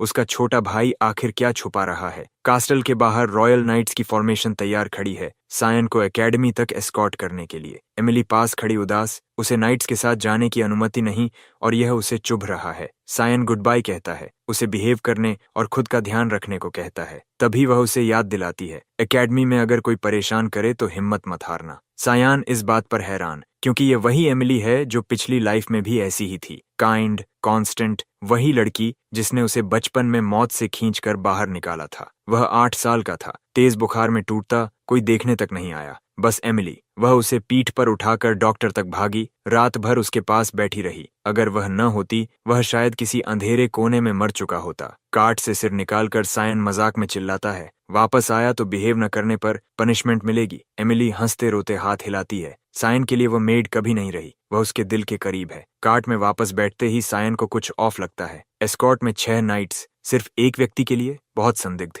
उसे यकीन होने लगता है ये नॉर्मल ट्रिप नहीं, कुछ होने वाला है। एकेडमी पहुंचने से पहले कई घंटे बाद वे रुकते हैं। नाइट कहता है यहीं रात बिताएंगे। सायन पूछता है ये जगह एग्जैक्टली कहाँ है? जवाब वेग। सैफ्रॉन के बीच में, पर सीनरी झूठ पकड़ा देती है। ये सैफ्रॉन नहीं, ये आइसोलेटेड जाल है। वह कार्ट से उतरता है और तुरंत नाइट्स उसे घेर लेते हैं। सायान शांति से पूछता है, इसका मास्टरमाइंड कौन है? किसने प्लान कराया? कोई जवाब नहीं, बस इतना कहते हैं, आज वह मरेगा। एक नाइट उसकी गर्दन पर वार करने आता है। सैन एफर्टलेसली डॉज करता है और एक ही काउंटर में सिर धड़ से अलग। वह तलवार बाकी पर तानता है, सवाल दोहराता है। नाइट्स एक साथ टूट पड़ते हैं, पर कुछ सेकंड में सब जमीन पर पड़े हैं, काटे हुए लिम्स और टूटे आर्मर के ढेर में बदल। एक को वह जिंदा छोड़ता है। वह आखिरी नाइट दहशत में जम चुका, अब समझ गया कि डीमन ड्रैगन से बचकर लौटने वाला आदमी किसी भी इंसान की पहुंच से ऊपर है। सायन शांत स्वर में पूछता है, किसने आदेश दिया? डर के मारे नाइट बोल देता है, मिसेस मार्गरेट, वही किल ऑर्डर लेकर आई थी। सायन उसे नहीं मारता। दोनों कार्ट में लौटते हैं, एकेडमी की ओर यात्रा जारी। रास्ते में नाइट एक और सच खोलता है। क्रे ने मार्गरेट से जाकर कुछ मदद मांगी थी। संभावना है ये हिट जॉब उसी की मांग थी। सायन दांत भींच लेता है, बस क्रे से यह हिसाब बाद में चुकता होगा। नाइट उदास पूछता है, अब उसके साथ क्या होगा? सायन ठंडे स्वर में कहता है, अभी तुम यूजफुल हो, इसलिए गाड़ी चलाते रहो। कुछ देर बाद एकेडमी की विशाल आउटलाइन होराइजन पर उभरती है। आखिर वे पहुंच गए। स्टेट में मार्गरेट का दिमाग फट जाता है जब खबर पहुंचती है कि उनका मिशन पूरी तरह उलट गया। सड़क किनारे उनके लोग कूड़े की तरह फेंके मिले और सायन, वह जिंदा बचकर एकेडमी तक पहुंच गया। डर और डिसबिलीफ साथ उठते हैं। ये संभव कैसे है? बटलर कहता है, शायद उन्होंने उसे अंडर एस्टिमेट किया, पर किसी बच्चे का ये करना दोनों को अजीब लगता है। वह सोचता है, जरूर कोई अनसीन फोर्स इसमें शामिल है। वह सुझाव देता है, एकेडमी में क्लीनर भेजकर काम खत्म कर दें। मार्गरेट तुरंत रोक देती है। अगर उन्होंने ऐसा किया तो सायन सीधा क्रेयॉन्स पर टूट पड़ेगा। वह ब्लैकआउट का आदेश देती है। कोई रिटेलिएशन नहीं, कोई लीक नहीं, आज की घटना का जिक्र तक नहीं। सर्वेंट झुककर निकल जाता है। कमरे के बाहर अशेल का बटलर सब सुन रहा था, चुपचाप।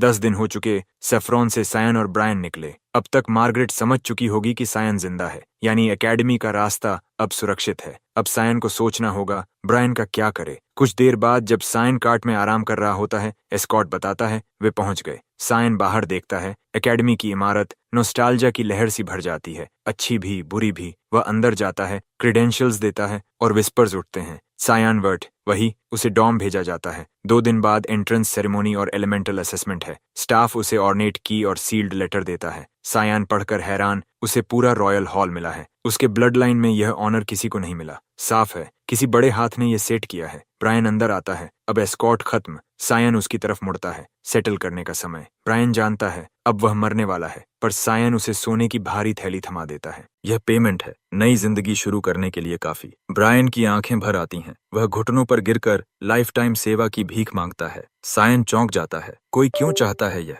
ब्रायन समझाता है, उसके पिता ने सिखाया था, अगर कोई लायक इंसान मिले, लॉयल्टी में हिचकना नहीं। सायन को यह बेवकूफी लगता है। क्या ब्रायन को डर नहीं कि बिट्रेयल हो सकता है? ब्रायन शांत, अगर होगा हो जाएगा। सायन कंधे उचका देता है। सेरेमोनी स्किप करता है, सीधा एलिमेंटल टेस्ट के लिए निकलता है। उधर रॉयल एकेडमी के डीन ऑफिस में डीन नए एलिमेंटल रिजल्ट्स पढ़ रहा है। इस साल कैंडिडेट्स धांसू आए, जैसे एरिन 2 स्टार माना और 50% आए 55% लाइट एफिनिटी, पर एक नाम सब पर भारी, सायान 2 स्टार माना, एस रैंक फिजिक और सबसे शॉकिंग 92% डार्कनेस एफिनिटी। उसकी सिस्टर एलिस भी ग्रेजुएशन में 80 ही लाई थी। इंस्ट्रक्टर सेरा याद दिलाती है, उसका एलिमेंट डार्कनेस ही है। डीन हाँ कहता है, पर साथ ही जानकारी देता है, उसे एम्परर के डायरेक्ट आदेश पर रॉयल हॉल मिला, फ्रंट लाइंस में एरिन को बचाने की कीमत पर। डीन आगे कहता है, एम्परर तो उन्हें एक दूसरे से मैरी कराने की सोच रहा था। वह सेरा से पूछता है, अगर इग्नोर की गई 5th प्रिंसेस वर्ट फैमिली में शादी कर ले तो क्या होगा? जवाब साफ, सक्सेशन ड्रामा,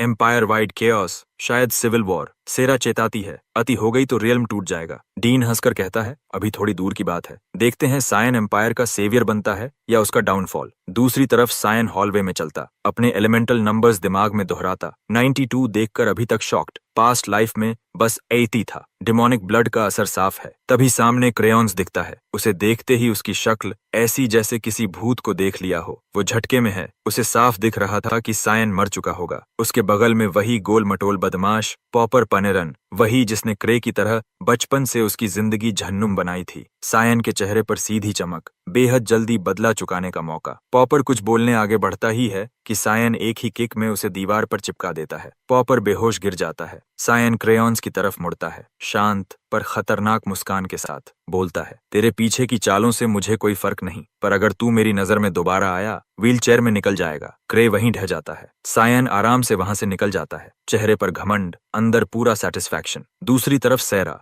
डीन की बातें बार बार सोचकर सखर्त हो चुकी है। वह तय कर चुकी उस पर कड़ी नजर रखनी पड़ेगी। तभी वह नोटिस करती है शेल्फ की किताब गायब है। उसके पीछे सायन की आवाज, हाथ में वही किताब, यही ढूंढ रही थी। वह चौंक जाती है। उसे उसकी आहट तक महसूस नहीं हुई। वह रूल्स याद दिलाती है, स्टूडेंट्स यहाँ नहीं आ सकते। जैसे ही वह किताब वापस पाती है, काली फॉग उसके हाथों से निकलकर धावा बोलती है। सायन सरक कर बचता है और बोलता है, हॉलम ऑफ मिस्ट, सही पहचाना ना था।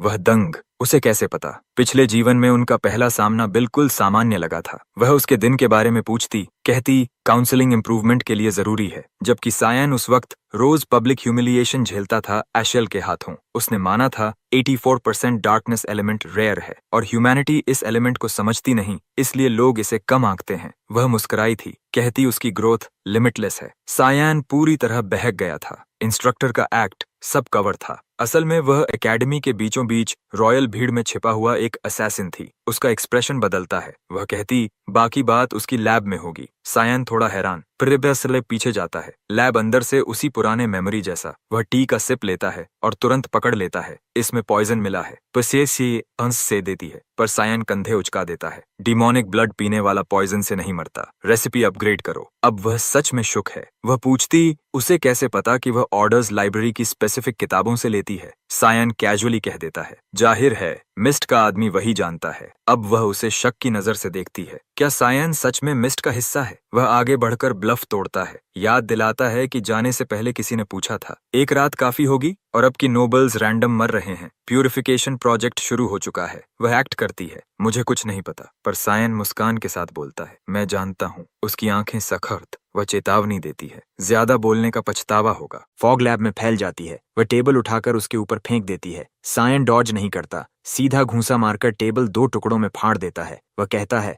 मैं ऑलरेडी प्रूफ दे चुका हूं कि मैं कौन हूं, लड़ाई की जरूरत नहीं। पर वह नहीं मानती, कहती अगर वह मिस्ट में होता वह उसे जरूर पहचानती, क्योंकि वह हॉल्म है। वह पीछे हटने नहीं देगी। सायन करुम निकालता है, उसकी हर स्ट्राइक को क्लीन काउंटर्स में चीरते हुए कहता है, तुम्हें पूरा प्रूफ मिलेगा। तभी उसकी निगाहें तलवार पर टिक जाती है। डीमोनिक ब्लेड, ये केवल वही चला सकता है जिसे ईरू ने चुना हो। वह जम जाती है। सायान धीरे से कहता है, मालूम है मिस्ट अब भी सक्सेसर ढूंढ रहा है। वह कहता है, रुक जाओ, सक्सेसर तुम तलाश रहे थे, वो तुम्हारे सामने खड़ा है। अब मुझे ईरू तक ले चलो। सेरा उसे एक छिपे बेसमेंट डोर तक ले जाती है। दरवाजा खुलते ही नीचे एक लंबी अंधेरी सुरंग। सायन को जरा सा भी सरप्राइज नहीं, मिस्ट का बेस ऐसा ही होना चाहिए। सेरा दरवाजा पकड़कर कहती है, आगे से तुम अकेले, ऑल्टर तक खुद जाओ। दरवाजा बंद होता है और अंदर की स्पेस अचानक फैल जाती है। फॉग गॉड की बनाई हुई वॉर्प्ड दुनिया। सायन को ठीक पता है किस वक्त मिस्ट के कौन से ऑपरेटिव्स दिखाई देंगे। अंधेरे में चलते ही उड़ते नाइव्स उसकी तरफ आते हैं। वह एक ही स्विंग में सब वापस उछाल देता है। मिस्ट का वेलकम हमेशा हिंसक होता है, पर आज कुछ ज्यादा ही है। ऊपर से कई मास्क्ड असैसिन्स गिरते हैं, पर लैंडिंग होती है सिर्फ उसके आफ्टर इमेज पर। वह पहले ही पीछे हट चुका होता है। दोबारा ब्लेड्स आते हैं, पर इस बार सैन मिड एयर उन्हें पलटकर उन्हीं के गले में भेज देता है। अब सब सीरियस, उसे घेरकर हमला करने की तैयारी। सायन ब्लड थर्स्ट वेव छोड़ता है। लाल फॉग उनके शरीर को जकड़ लेती है। सब एक एक कर बेहोश, सिवाय एक के जो बिना हिले खड़ा है। रैंक इंस्टेंटली समझ आता है ये ऊंचे स्तर का है। सायन अनशेकेबल रूट्स कास्ट करने ही वाला था कि सामने वाला ब्लर की स्पीड में आकर वार कर देता है। मास्क गिरता है और सामने सेरा, वही उसे पर्सनली टेस्ट करने आई थी। प्योर कॉम्बैट मेनियक, जिसे स्ट्रॉन्ग मेजेस से लड़ने में मजा आता है, और सायन उसके लिए परफेक्ट टारगेट। सायन करुम से उसे पीछे धकेलता है, पर सेरा अभी भी पागल उत्साह में चिल्लाती है कि वो फाइट जारी रख सकती है। सायन तुरंत भागता है। उसे पता है ये कैसी साइको है, जब तक कोई मर न जाए नहीं रुकती। सेरा उसकी स्पीड पकड़ने के लिए बफ लगाती है, वार करती है, और सायन आसानी से पैरी कर देता है। वह क्लियरली नहीं लड़ना चाहता। सेरा बताती है, चिंता मत करो, ये पूरा जोन आरू ने सील किया है। बाहर कोई तुम्हारी मैजिक फील नहीं कर सकता। चाहो तो पूरी ताकत खोल दो, फिर वार्निंग भी, लेकिन अगर तुमने सब निकाला मैं शायद जिंदा न रहूं। सायन कुछ बोलता, इससे पहले उसके घुटने टूटते हैं। वह वहीं गिर पड़ता है। अचानक करुम अपनी फिजिकल फॉर्म में उतरती है, उसके सामने खड़ी। सेरा तुरंत पहचान कर झुक जाती है। ईरू की चोजन स्पिरिट सामने थी। करुम गुर्राहट में पूछती है, तू मेरे मास्टर पर वार क्यों कर रही थी? सेरा हंसते हुए, बस टेस्ट था, देखना था कि ये सच में सक्सेसर है या नहीं। करुम फ्यूरियस, उसकी किलिंग इंटेंट पूरे टनल में गूंजती है। वह अभी लड़ाई खत्म करने को तैयार, पर तभी दोनों की नजरें सैन पर जाती हैं। वह जमीन पर लेटा है, खून बह रहा। बेहोश। करुम उसे अपनी बाहों में उठा लेती है, चिल्लाती है, तुम्हें और क्या लोड चाहिए था? तुम्हारा शरीर अभी मेरी ट्रू फॉर्म सह नहीं सकता। हर मैनिफेस्टेशन ड्रेन्स लाइफ फोर्स। और चायन का शरीर अभी भी 10 साल पुराना बच्चा। सेरा क्रीपी मुस्कान के साथ कहती है, मैं ड्यूअल रिजेक्ट नहीं करूंगी। चन हिम्मत करके उठता है, डगमगाते हुए पूछता है, तुम अचानक बाहर क्यों आई? करुम उसे दबे स्वर में डांटती है, तुम चुप रहो, आराम करो, बाकी मैं संभालूंगी। वो कहती है कि इस राउंड को वो हैंडल करेगी। सेरा इस बात से एकदम जगमगा उठती है, जैसे किसी स्पिरिट से लड़ना उसके लिए किसी थ्रिल से कम न हो। दोनों आमने सामने खड़े हो जाते हैं और उसकी आंखों में वो अजीब सी खुशी दिखती है, जैसे कोई फुल ब्लोन मैसोकिस्ट खतरे से प्यार कर रहा हो। लेकिन इससे पहले कि दोनों टकराए, ऊपर खुले पोर्टल से इरू की गूंजती हुई आवाज पूरे रेल्म को हिला देती है। उन्हें तुरंत लड़ाई रोककर ऑल्टर पर आने का आदेश मिलता है। आखिरकार सब कुछ प्लान के हिसाब से आगे बढ़ रहा है। सायन अब गॉड ऑफ डार्कनेस से मिलने वाला है। पुरानी कहानियों में लोग गॉड ऑफ ब्लैक फॉग को एक हार्टलेस शक्ति कहते थे, जो बिना रुके, बिना वजह जाने कितनी जिंदगियां छीन लेता था। पर उसके अनुयायी इसे मर्सी कहकर डिफेंड करते थे, एक ट्विस्टेड मर्सी जिसे केवल वही समझ पाते थे। उनका दावा था कि सही गलत का फैसला वही करेंगे, और अगर अपने विश्वासों की रक्षा के लिए किसी को मारना पड़े तो वो भी ठीक है। ज्यादातर लोग इस सोच को पागलपन कहते थे, पूरी तरह अनहिंज्ड। पर सच्चाई में वो हमेशा कमजोरों की ढाल बनकर खड़ा रहा, जो सायन को उसकी नजर में एक डिल्यूटेड फूल ही बनाता है। पोर्टल से भीतर जाते हुए वो सीधे ऑल्टर तक पहुंचता है जहां एरू मौजूद है। पहुंचते ही उससे पूछा जाता है कि क्या वो जानता है सामने कौन खड़ा है। सायन बिना झिझक बोलता है, अरू, God of black fog. Successor होने के बावजूद गॉड ने उसका नाम कभी नहीं सुना, इसलिए प्रूफ मांगता है। लेकिन उसके भीतर से धड़कती फॉग एनर्जी ही काफी थी। सक्सेसर बनने के दो ही रास्ते हैं, या तो अरू खुद चुने या मिस्ट स्टोन चुने। और क्योंकि गॉड उसे नहीं पहचानता, इसका मतलब सिर्फ एक है, स्टोन ने खुद उसे चुना है। खासकर जब वो पत्थर पिछले साल गायब हुआ था, ईरू सचमुच प्रभावित होता है कि चायन ने कौम को जगाया भी और इतनी आसानी से कंट्रोल भी किया। उसकी आंखें तीखी, तय, बचपन जैसी बिल्कुल नहीं। ईरू को तुरंत बता देती हैं कि ये लड़का किसी और समय का है। सायन ने पहले भी शक किया था कि शायद गॉड ने उसे समय में पीछे भेजा होगा, पर ईरू अब वो सर्वशक्तिशाली सत्ता नहीं रहा। उसकी डिवाइन पावर बहुत पहले खत्म हो चुकी है, और चायन ये पहले से जानता है। वो बस जवाब ढूंढने आया था। ईरू कंधे उचका देता है कि सक्सेसर खुद चलकर आ गया, इससे उसका ही काम आसान हुआ। हमेशा की तरह लेजी, लेकिन बातचीत के बीच उसे सायान पर रखी एक वस्तु का नास्टी ऑरा महसूस होता है, होली सोर्ड का हिल्ट। वो पूछता है, डिमोनिक सोर्ड कम पड़ रही थी क्या? सायान बताता है कि उसका उसे अभी उपयोग करने का कोई इरादा नहीं, बस इतना चाहता है कि दुनिया उस पवित्र तलवार को भूल जाए और उसकी मौजूदगी इरेलेवेंट बन जाए। सोचने का ये अंदाज आरू को चौंकाता है, पर वो दखल नहीं देता। फिर भी ट्रेडिशन के मुताबिक वो सक्सेसर से पूछता है कि मिलने वाली शक्ति का वो क्या करेगा। यही सवाल पिछली जिंदगी में भी पूछा गया था, और सायन ने तब बेवकूफी में जवाब दिया था, अपने भाई के लिए जीऊंगा। उसी जवाब ने उसे धोखा दिलवाया और मौत। एरू ने तब भी उसे अंधविश्वास से बचने को कहा था, लेकिन इस बार जवाब साफ है, वो ये शक्ति अपने लिए चाहता है। आरू चेतावनी देता है कि गलत जवाब दिया तो वो यहाँ से जिंदा नहीं निकल पाएगा। सायन बिना डरे खड़ा रहता है, अब न आदेश मानने का इरादा है, न किसी के हिसाब से जीने का। एरू उससे पूछता है कि वो अपनी इस आजादी का क्या करेगा, पर सायन चुप रहता है। उसे फर्क नहीं पड़ता, जब तक वो सक्सेसर की ड्यूटी निभा रहा है, गॉड दखल नहीं देगा। अरू बात समाप्त करता है, फिर करुम की ओर मुड़ता है, जो उसकी बेटी है। डरावना गॉड रूप एक पल में पिघल जाता है, और वो बेहद नरमी से उसका चेहरा थामता है। पूछता है, वो नए ओनर के साथ कैसी है? करुम अपनी यूजुअल ठंडक में जवाब देती है। वो उसके माथे पर एक चुंबन रखता है, और उसी स्पर्श से करुम अपनी ट्रू फॉर्म में लौट आती है। इस बार उसके शरीर पर चैन की माना नहीं लगती, क्योंकि अरू अपनी जीवन शक्ति का हिस्सा उसे दे देता है, ताकि वो बिना उसे थकाए अस्तित्व में रह सके।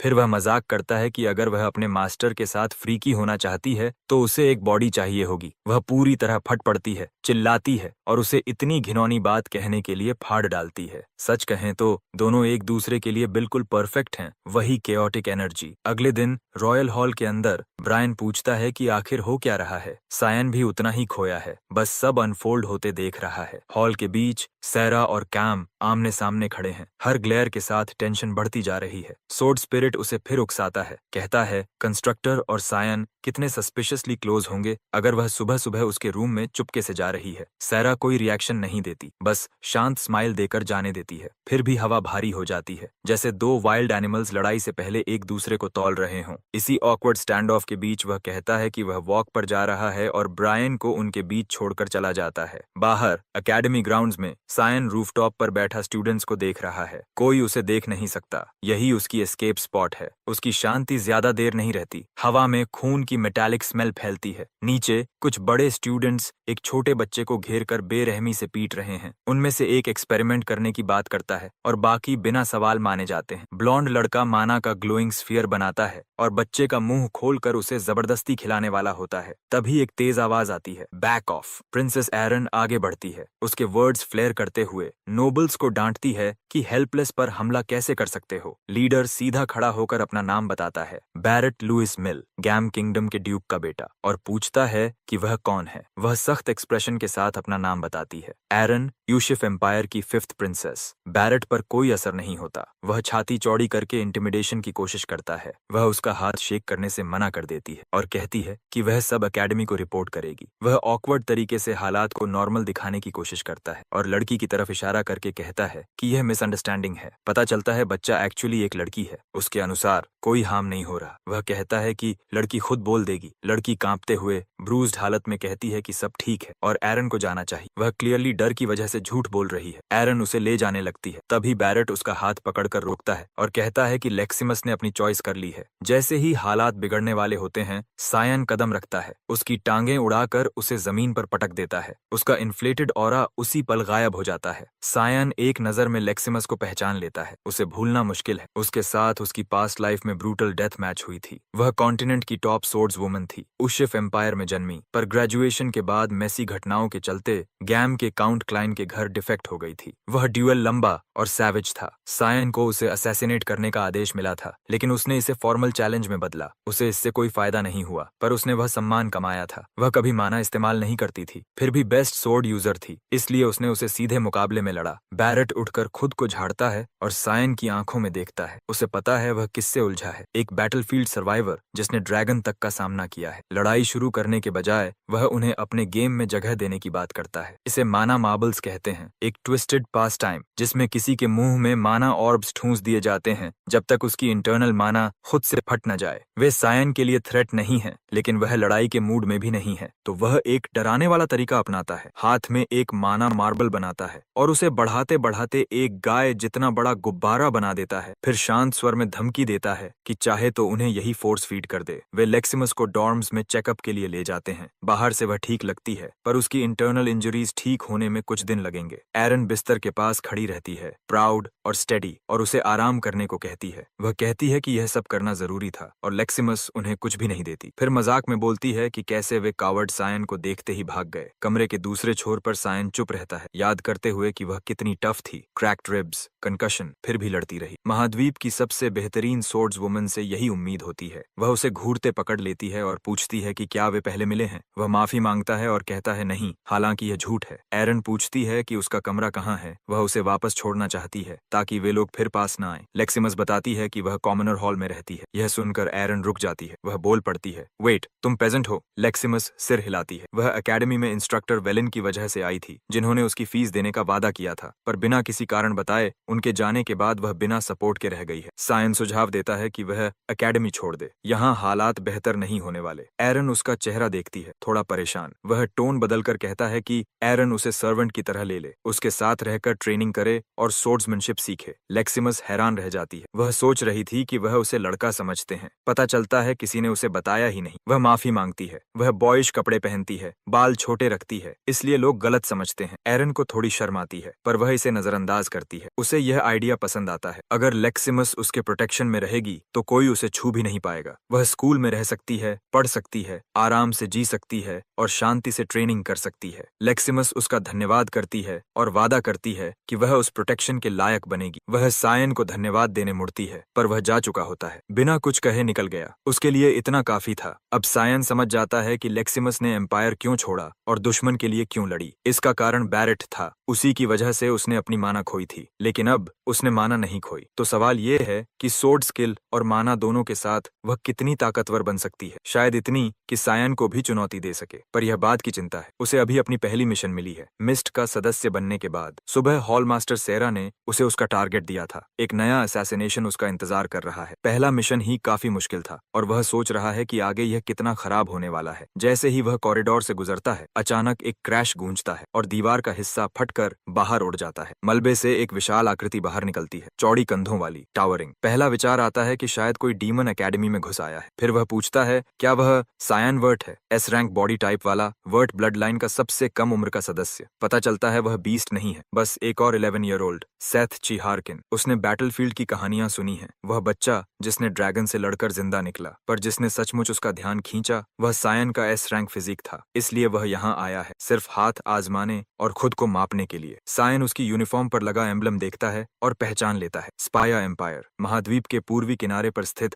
रेगिस्तानी राष्ट्र। अपनी पिछली जिंदगी में वही जगह उशिफ आर्मी के लिए भी सिरदर्द बनी हुई थी, क्योंकि उसकी सेना सेथ के नेतृत्व में बेहद क्रूर और ताकतवर थी। पर उसकी मौत अचानक बीमारी से हुई और एम्पायर बिखर गया। अब वही लड़का उसके सामने खड़ा है, अपेक्षा से बहुत पहले। टाइमलाइन मेल नहीं खाती। सायन का मन नहीं है कि वह रैंडम बच्चों से लड़े, इसलिए वह इसे साफ साफ मना कर देता है। वह कहता है कि एकेडमी स्ट्रीट फाइट्स की इजाजत नहीं देती। अगर ड्यूअल चाहिए तो मेन ऑफिस में ठीक से फाइल करो। Muscle mass clearly brain power नहीं होता, क्योंकि सेथ बिल्कुल गलत दिशा में भाग जाता है। सायन उसे गायब होते देख एक सांस छोड़ता है। अच्छा है कि उसे कुछ समय उस वॉकिंग डंबेल से नहीं निपटना पड़ेगा। उसे वैसे भी अपने मिशन पर ध्यान देना है। एकेडमी के पीछे एक छायादार कोने में दो आदमी बात कर रहे हैं। एक नाइट है जो कंफर्म करता है कि सब तैयार है, दूसरा उसे आदेश देता है कि तुरंत बायर को डिलीवर करो। यह आदमी जिक्रमन एल्बस है, पूरे कॉन्टिनेंट के 3 सबसे अमीर लोगों में से एक। ऊपर से वह सेंट लगता है, चैरिटीज को डोनेट करता है, पैसा बांटता है, पर सच में वह एक मॉन्स्टर है, स्लेव ट्रेड का किंग पिन। वह इसे चलाता है, मैनेज करता है और बेचने के लिए क्रीचर्स तक ब्रीड करता है। आज वह अपनी ट्विस्टेड कलेक्शन का ज्यूअल दिखाने वाला है। वह स्टाफ को चिल्लाकर कहता है कि इसे संभाल कर उठाओ, यह उसका मास्टरपीस है। गार्ड्स की कमी देखकर सायन समझ जाता है कि यही क्लीन हिट का मौका है, लेकिन जैसे ही वह आगे बढ़ता है, कारुम कुछ अजीब महसूस करती है, ऐसी एनर्जी जिसे वह पहचान नहीं पाती। यहाँ कुछ अनयूजुअल है, कुछ जो ह्यूमन नहीं। एल्बस अपने कैप्टिव्स में खोया हुआ है और खतरा नोटिस नहीं करता। तभी एक भारी दबाव हवा में फैलता है और डार्क मिस्ट फैलने लगती है। उसके अटेंडेंट्स में से एक अचानक गिरता है, उसका सिर एक झटके में गायब। किसी के रिएक्ट करने से पहले सायन बाकी सबको काट चुका होता है, साइलेंट और प्रिसाइज। कुछ ही पलों में अंदर बाहर सारे बॉडीगार्ड्स खत्म हो चुके हैं। एल्बस अब पीला और कांपता हुआ अपनी जान की भीख मांगता है। वह पैसे निकालता है जैसे वे ढाल हों। सायन प्रभावित नहीं होता, वह उसका हाथ काट देता है। जिसने दूसरों को तोड़ा, बेचा और दर्द पर एम्पायर बनाया, उसके लिए मौत ही सही सजा है। फिर भी सायन उसे 60 सेकंड्स देता है कन्फेस करने को, आखिरी बातें कहने को। आदमी घुटनों पर गिर जाता है, उसे पता है क्या होने वाला। वह बकवास करने लगता है कि वह तो बस जरूरत पूरी कर रहा था, असली विलन बायर्स हैं, वही मांग पैदा करते हैं, वह तो सप्लाई दे रहा था। सायन नहीं पिघलता, वह एक्सक्यूज उसके लिए बेकार है, उसे रिडेम्पशन का मौका मिला था, अब वह खून देगा। सायन उसके टोर्सो को चीर देता है, उसे धीमे धीमे मौत की तरफ फिसलने देता है। फिर वह रूम स्कैन करता है, वही चीज ढूंढने के लिए जिसे कारुम ने महसूस किया था। वह उसे एक केज की तरफ ले जाती है जहां एनर्जी अलग है। वह स्टील बार्स तोड़ देता है, अंदर एक औरत पड़ी है, पहली नजर में मरी हुई लगती है, पर वह कुछ पकड़ कर रखी है, एक ड्रैगन एग। वह उसे उठा लेता है। वापस उनके स्थान पर ब्रायन उसे देखता है और हिल जाता है। उसे सड़क से ड्रैगन एग कैसे मिला? सायन बात टाल देता है, वह कुछ बताने वाला नहीं, वैसे भी इससे फर्क नहीं पड़ता। ड्रैगन्स असल में माना का रूप है और जब तक कोई उसे मैजिक से भर नहीं देता, यह एग कभी हैच नहीं होगा। उनके लिए तो यह एक पेपर वेट जैसा है। लेकिन जैसे ही सायन ये कहता है, एग का शेल टूटने लगता है और उससे जो निकलता है वह ड्रैगन नहीं बल्कि ड्रैगन और ह्यूमन का मिश्रण है। यह सब उसकी उम्मीद से कहीं ज्यादा उलझा हुआ है। वह छोटी क्रीचर उसकी आंखों में देखती है और चिल्लाती है, पापा। वह बिना हिचक उसके ऊपर कूद जाती है, उसकी टोर्सो से ऐसे चिपकती है जैसे उसने अपना खोया हुआ पिता पा लिया हो। वह तुरंत काम की तरफ मुड़ता है, उस पर दोष डालते हुए कि चीजें ऐसी कैसे हो गईं, जबकि काम हंसी से लौटपोट हो रही है। मिशन खत्म होने के बाद उसी ने उसे एग रखने को कहा था ताकि गलत लोगों के हाथ न लगे। उसने कहा था कि यह कभी हैच नहीं होगा, अपनी मदर के बिना तो बिल्कुल नहीं। उस समय यह बस एक वॉलेटाइल रॉक था, पर वह पूरी तरह गलत था। और अब वे एक हाफ ड्रैगन बच्ची और उसके साथ आने वाली सारी केओस के साथ फंस गए हैं। समस्या सिर्फ अजीब नहीं, विशाल है। उसकी मौजूदगी ही खतरा है। ड्रैगन और ह्यूमन के हाइब्रिड होने के कारण वह किसी भी दुनिया की नहीं है। एकेडमी उसे खोजते ही मिटा देगी, बस इसलिए कि कोई डिजास्टर आने से पहले ही खतरे को खत्म कर दिया जाए। ड्रैगन्स अपनी लिनियज को लेकर फैनेटिक होते हैं और अगर उन्हें उसके जन्म का पता चला तो वे उससे जुड़े हर व्यक्ति को मार डालेंगे। वह फंस चुका है और नहीं जानता उसे कैसे संभाले। एक हाइब्रिड को छुपाना आसमान छूता खतरा है। लॉजिक कहती है कि सबसे दयालु विकल्प यही है कि अभी उसे खत्म कर दे ताकि आगे आने वाली भयानक किस्मत से बच सके। करुम तायुम चुपचाप देखती है, समझ नहीं पा रही कि उसका कॉन्शियंस क्या फैसला करेगा। उसका हाथ लड़की की गर्दन पर जाता है। फैसला हो चुका है, वह उसे खत्म कर देगा। लेकिन उसी पल वह आंखें खोलती है और फिर से उसे पापा बुलाती है, उसकी बाहों में कसकर लिपटते हुए। उसका गर्म स्पर्श और एक अजीब अनजाना एहसास उसके भीतर उठता है। वह उसे धीरे से उठाता है और इस छोटे अजीब प्राणी को देखता है जो उससे चिपका हुआ है। कुछ बदल जाता है। वह तय करता है कि वह ही उसे पालेगा। कैम के वर्ट कासल लौटने पर मार्गरेट बेचैन होकर चक्कर काटती है। सोचती है उसे उसके बारे में क्या करना चाहिए। अगर वह उसे खुला छोड़ दे तो नहीं कहा जा सकता वह उसके बिगड़े हुए बच्चे क्रेयॉन्स के साथ क्या करेगा। उसकी बेचैनी तभी टूटती है जब एशल उसे रोककर पूछता है कि क्या उसे किसी से बात करने की जरूरत है। वह तुरंत इनकार कर देती है और जल्दी से वहां से निकल जाती है। उसके जाते ही वह केलन को बुलाता है और हालात पूछता है। रिपोर्ट कहती है कि विलियर्स फॉरेस्ट में उनके 6 नाइट्स मृत मिले हैं, केवल एक बचा है और वह शायद लुएन में है, चियोन के पास, वही जिसने असैसिनेशन की योजना बनाई थी। उसकी माँ। ताजा अपडेट कहता है कि उसे रॉयल हॉल में ले जाया गया है और उसके बाद सारी कम्युनिकेशन कट गई। एशल को कुछ भी हैरानी नहीं होती, बल्कि निराशा होती है कि इतने समय बाद भी कुछ नया नहीं मिला। केलन अनुमति मांगता है कि वह खुद एकेडमी जाए और ठोस जानकारी निकाले। एशल उसे इजाजत देता है। सायन क्या छुपा रहा है, पता लगाओ। रॉयल क्वार्टर्स में वह ड्रैगन किड को खिला रहा होता है जब सेरा अचानक अंदर घुस आती है। वह बच्चे को देखती ही सवाल शुरू करती है, पर वह उसे रोककर पूछता है कि वह इस वक्त आई क्यों है। कारण अर्जेंट है और बेहद परेशान करने वाला। सेथ ने ऑफिशियल ड्यूल के लिए आवेदन किया है। वह भड़क उठती है कि हालात यहाँ तक पहुँच गए हैं। उसकी हरकतें अब बहुत ज्यादा अटेंशन खींच रही हैं। उसे लगा नहीं था सेथ सच में इसे दर्ज कर देगा, लेकिन रिक्वेस्ट मंजूर हो गई। और उससे भी बुरा, ड्यूल सिर्फ 2 घंटे बाद है। 2 घंटे बाद दोनों अरीना में खड़े होते हैं। सेथ लड़ाई के लिए जोश में है, भले ही नियम उसे चिढ़ा रहे हों। यहाँ सिर्फ सोर्ड प्ले और मैजिक की अनुमति है। वह प्रस्ताव रखता है कि मैजिक पूरी तरह हटाकर सिर्फ प्योर स्किल से लड़ें। चैलेंज स्वीकार होता है। सेथ बिना हिचक पहला वार करता है। उसकी स्पीड वाकई कमाल है और सायन उसे आसानी से रोकते हुए इसे मेंटल नोट कर लेता है। ताकत से लड़ाई नहीं जीती जाएगी, उसे प्रिसीजन, साफ मूवमेंट और स्पीड चाहिए ताकि हर हमले को डॉज और काउंटर कर सके। सेथ पूरा जोर लगा देता है, लेकिन एक भी प्रहार नहीं लगा पाता। सायन सिर्फ एक रेपियर पकड़े हर स्ट्राइक को टाइट कंट्रोल्ड मूवमेंट से रोक देता है। आखिरी कोशिश में सेथ पीछे मुड़कर स्नीक अटैक करने की कोशिश करता है, लेकिन सायन तलवार तक नहीं उठाता। वह पलक झपकते ही मैच पलट देता है। उसकी टांग पकड़कर उसे जमीन पर दे मारता है। जमीन छूने से पहले सेथ खुद को मोड़कर किक मारता है, उसकी पकड़ तोड़ने की चतुर कोशिश। यह तेज रिकवरी आखिर सायन का ध्यान खींच लेती है। ऑडियंस सांस रोके देख रही है, जैसे मौत का ड्यूअल हो। सेथ उठता है, मानते हुए कि सोर्ड प्ले में वह पीछे है। अब वह ऑल इन जा रहा है। उसके पास जो भी बचा है वह झोंक देगा। वह स्टांस बदलता है, एक हाई टियर स्पेल तैयार करते हुए। दूरी में डीन चुपचाप देख रहा है, इस मैच के परिणाम में गहरी दिलचस्पी के साथ। उसकी आंखों में चमक है। सायन अगले मूव पर कैसे प्रतिक्रिया देगा। सायन भले ए रैंक फिजिक रखता है, पर उसका ओपोनेंट उससे एक स्तर ऊपर एस रैंक है। अगर यह सिर्फ रॉ स्टैट्स की लड़ाई होती, नतीजा पहले ही तय था। लेकिन सेथ का असली ट्रम्प कार्ड उसकी माना है। 3 स्टार रैंक, एकेडमी में सबसे दुर्लभ। शेर किनारे से देखती है, खुद को रोकते हुए कि सायन पर चिल्लाए नहीं कि उसने बात इतनी दूर खींच दी। सेथ एक मैजिकल फिस्ट समन करता है, वार करने को तैयार। चायोन मुश्किल से हिलता है। उसे डॉज करना उसके लिए कोई मेहनत नहीं। स्पेल हवा में रीडायरेक्ट होता है, उसे ट्रैक करने के लिए मजबूर, फिर भी वह आसानी से बच जाता है, ध्यान भंग किए बिना। वह कास्टर की टेक्निक को स्टडी कर रहा है और अब उसे समझ आने लगा है यह कार्य ये आदमी शायद अपने लेवल से ऊपर चैनल कर रहा है, संभवतः एक 4 स्टार स्पेल। गुस्से में सेथ उसे कायर बताता है कि वह सामने से अटैक नहीं ले रहा। वह दांव बढ़ाने का फैसला करता है। इस बार कोई डॉजिंग नहीं। एक 4 स्टार सैंडस्टॉर्म उसकी ओर फटता हुआ आता है। सायन हमेशा की तरह ऑरा कल्टीवेटर पांव जमाकर उसे पूरी तरह ले लेता है। दूसरी तरफ ब्रायन ड्रैगन गर्ल को संभालने में व्यस्त है। अपने छोटे सिबलिंग्स को बड़ा करने का उसका अनुभव अब काम आ रहा है, लेकिन वह समझ भी नहीं पाता कि वह अचानक आकार में बढ़ जाती है, अब खुद खड़ी होने लायक। दूसरी ओर एडवांस्ड स्पेल सायन पर सीधा टकराता है। अरीना की बैरियर दबाव में कराहती है, टूटने की कगार पर। स्पेक्टेटर्स डीन को दखल देने के लिए पुकारते हैं। क्लियरली बहुत आगे जा चुका है। वह उन्हें रोकते हैं, कहते हैं कि इंतजार करें। सायन एक टेक्निक एक्टिवेट करता है, अटैक को एक सिंगल पॉइंट में खींचता हुआ। The void sphere. कुछ ही सेकंड में पूरा स्टॉर्म गायब, पूरी तरह अब्सॉर्ब हो चुका है। गास्प्स गूंजते हैं। किसी ने उम्मीद नहीं की थी, यहाँ तक कि डीन ने भी नहीं। सीरा चिंता से देखती है, डरते हुए कि इस मूव से उसकी पहचान खुल सकती थी। भीड़ में स्टन्ड साइलेंस है। चायन मुड़कर पूछता है कि क्या सेथ और राउंड चाहता है। वह मान जाता है और गिर पड़ता है, ड्रेन्ड माइंड मैजिक और स्टील दोनों में हारा हुआ। फ्रस्ट्रेटेड होने के बावजूद वह इसे खुद को और मजबूत बनाने के फ्यूल की तरह लेता है। वह हाथ बढ़ाकर म्यूचुअल रिस्पेक्ट देता है, कहता है कि उम्मीद है वे फिर कभी लड़ेंगे। सायन बिना शब्द हैंडशेक को ठुकरा देता है। वापस लौटते ही वह शॉक में जम जाता है। ड्रैगन गर्ल सिर्फ लंबी नहीं हुई, उसका अपीयरेंस भी उम्रदराज हो गया है। सभी जानते हैं ड्रैगन्स का एजिंग ह्यूमंस जैसा नहीं होता, पर इसे रियल टाइम अनफोल्ड होते देखना अलग ही है। अब वह किसी 6 ईयर ओल्ड जैसी लग रही है और इसी पेस पर शायद हफ्ते के अंत तक उसकी उम्र जितनी दिखेगी। वह उसे ब्राइट स्माइल देती है, पर उसके मन में सिर्फ ये है कि उसे छुपाकर कैसे पालेगा। वह साफ कहती है कि वह लड़की को हमेशा के लिए छुपा नहीं पाएगा। उसकी आइडेंटिटी वह अभी भी शील्ड कर सकती है, लेकिन लड़की की नहीं।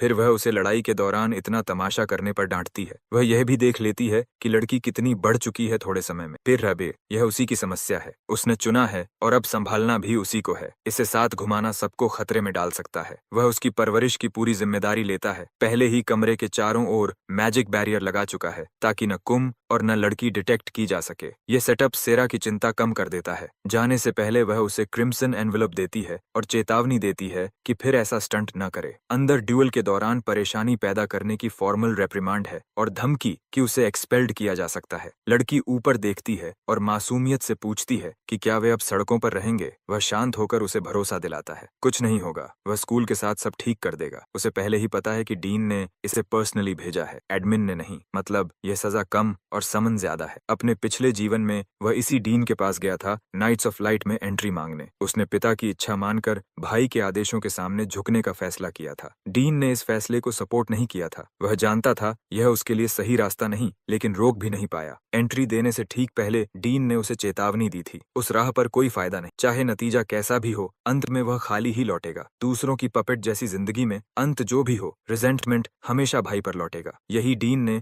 आखिरी बार कहा था। लेकिन अब हालात बदल चुके हैं और इस बार डीन क्या सोचता है, सायन पता करने वाला है। ब्रायन एक सुझाव देता है, उन्हें लड़की को किड बुलाना बंद करना चाहिए और उसे एक नाम देना चाहिए। बिना झिझक वह उसे कैजुअली नाना नाम दे देता है। ब्रायन उस बेसिक नाम पर हंस देता है, लेकिन वह खुशी से चमक उठती है। चारों तरफ दौड़ती हुई नाना वर्ड दोहराती रहती है। डीन अपने ऑफिस में अभी भी ड्यूअल में हुए घटनाक्रम पर सोच रहा है। उसे पहले ही कायन से उम्मीदें थीं, लेकिन आज जो देखा उसने उन सबको तोड़ दिया। एक 4 स्टार स्पेल को 1 स्टार टेक्निक से अब्सॉर्ब करना, वह भी बिना किसी मेहनत के। उसकी रॉ पोटेंशियल इतनी बड़ी है कि अनदेखा नहीं किया जा सकता। वह जानना चाहता है कि उस शक्ति की गहराई कितनी है। कुंडाल कज़ले ने एम्परर दियोन को ट्रेन किया था और पिछली एम्प्रेस के पिता को भी सिखाया था। वह कुछ गिने चुने 9 स्टार माना रैंक होल्डर्स में से एक है, लेकिन अपनी बहन डाना की मौत के बाद उसने बैटलफील्ड छोड़ दिया और केवल एकेडमी पर ध्यान दिया। फिर भी एक बात हमेशा उसे खटकती रही, उसने कभी उसे लड़ते नहीं देखा। उसने मान लिया था कि वह शांत स्वभाव का व्यक्ति है, पर इस लाइफ टाइम में क्वाइजल खुद को रॉयल सक्सेशन क्राइसिस में डाल चुका है। फिर भी उसका स्वभाव वैसा ही दिखता है। ऑफिस की ओर जाते हुए वह एक डेंस मैजिक वॉल से टकराता है